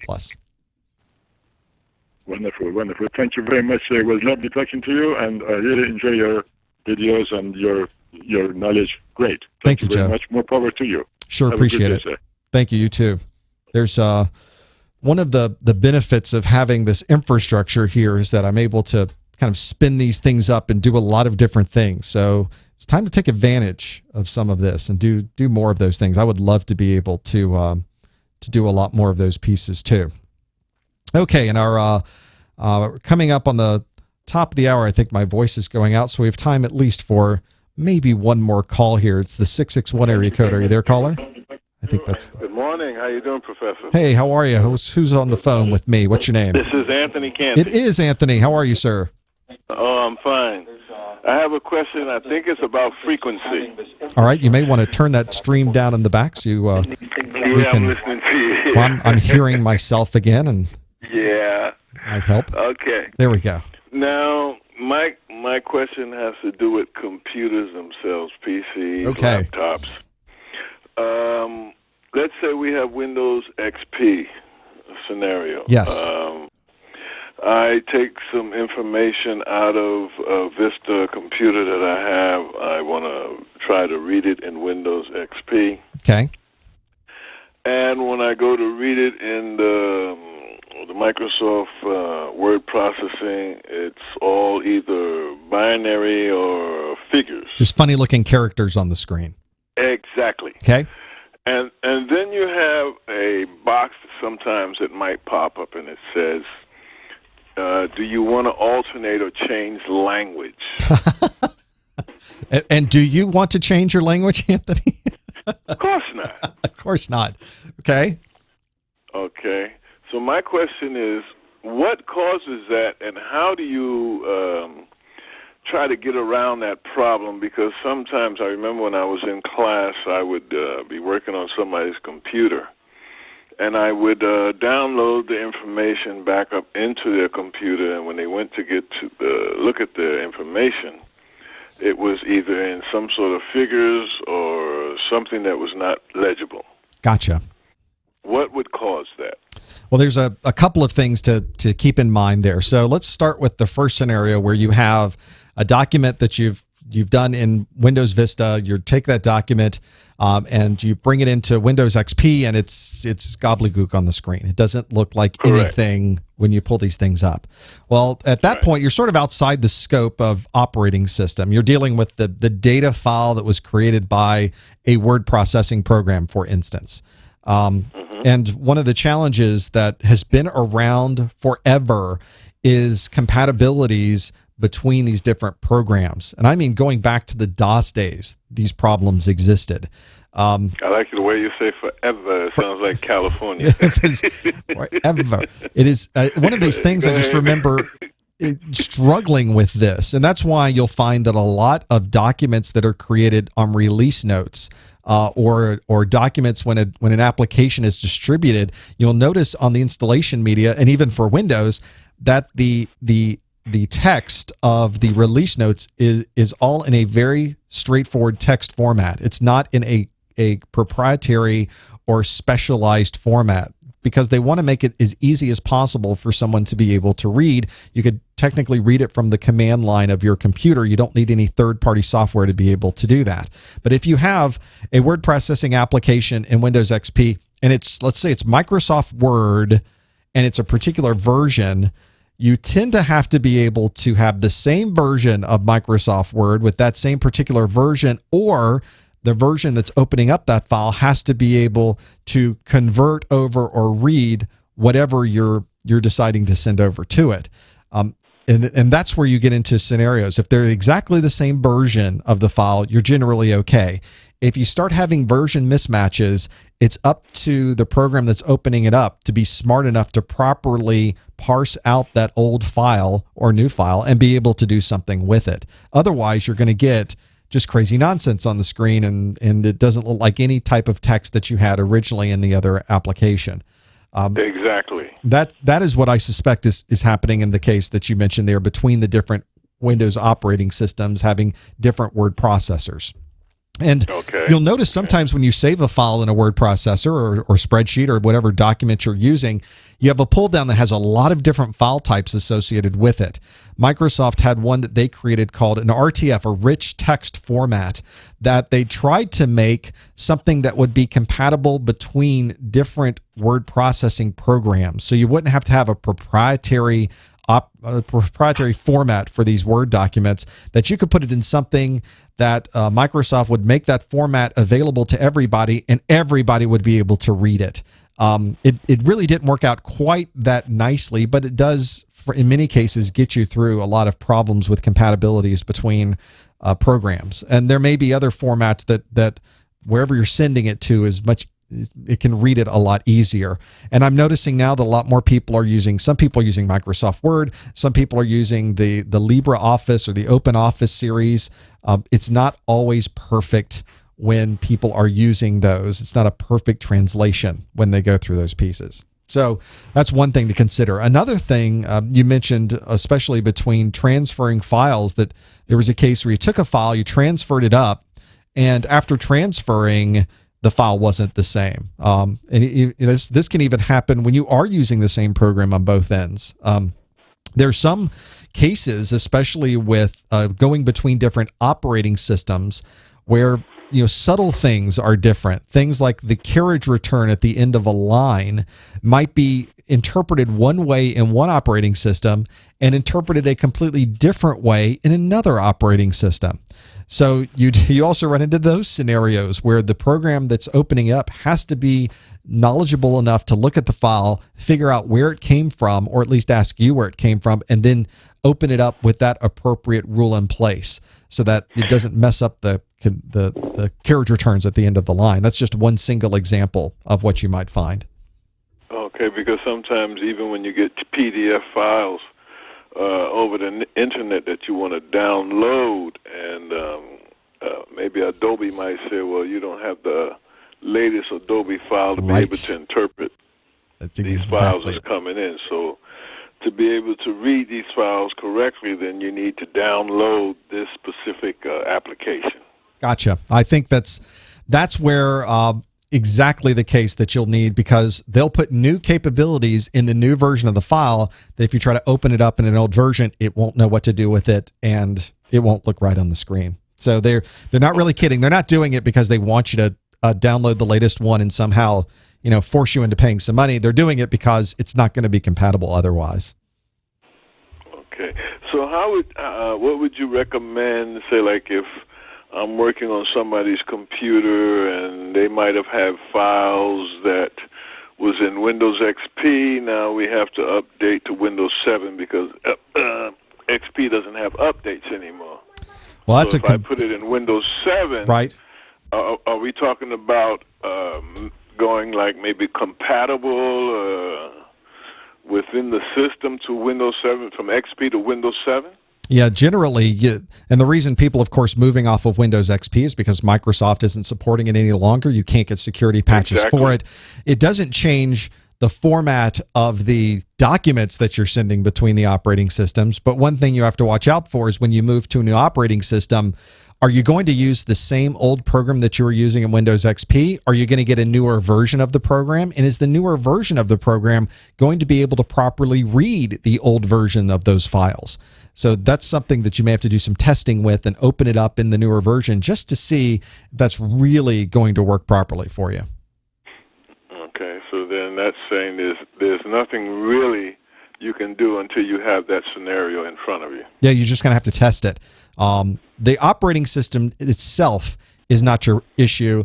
It's what program you're using on the operating system that's your problem. And if you're running Windows, Microsoft Word version 2012 on your XP, and you're running the same version on Windows 7, you're going to be fine. But if that that Microsoft Word differs between those two, you might run into some incompatibilities, and you're just going to have to test and see if that's something you can live with. Okay. Yeah, because I've had that question since I've had those problems pop up, and I just couldn't figure out how to get around and what would cause. And because when I get the box that would pop up and say, okay, now which language? Yeah. It would have Korean, Chinese, Japanese. Something odd happened to French. that. I suspect that was not the file format that program was looking for, and it was just trying to make a best guess. Like, is this Chinese? What is this? Is this Russian? I don't know. We can let me try that. It was just trying to hopefully give you a best guess, which clearly it was not. Okay. All right. Yeah, you answered my question for the day. Well, good deal. Thanks for calling, Anthony. Good to talk to you. Thank you. Take care. Have a good day. Bye-bye.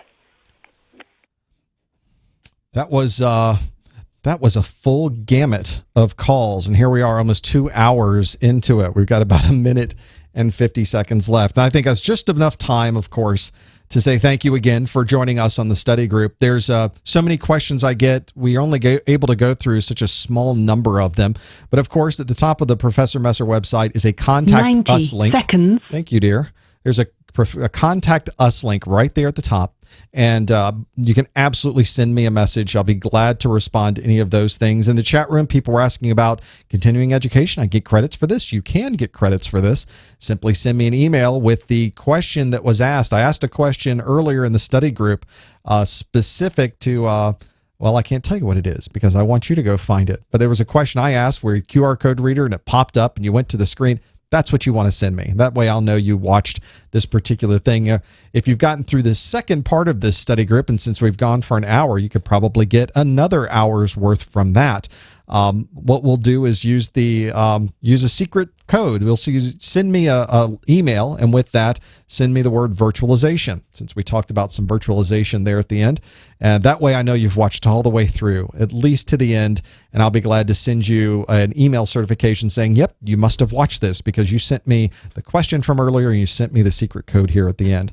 Well, thanks everyone for joining us. We've got so much more to talk about next month. I look forward to your questions. We'll do another one of these. Keep checking the Professor Messer website calendar for the time and date for the next one. I'll also send, of course, the notices out on the Twitter and the Facebook and the Google Plus as well. And until then, we'll see you next time on the Professor Messer Network Plus Study Group.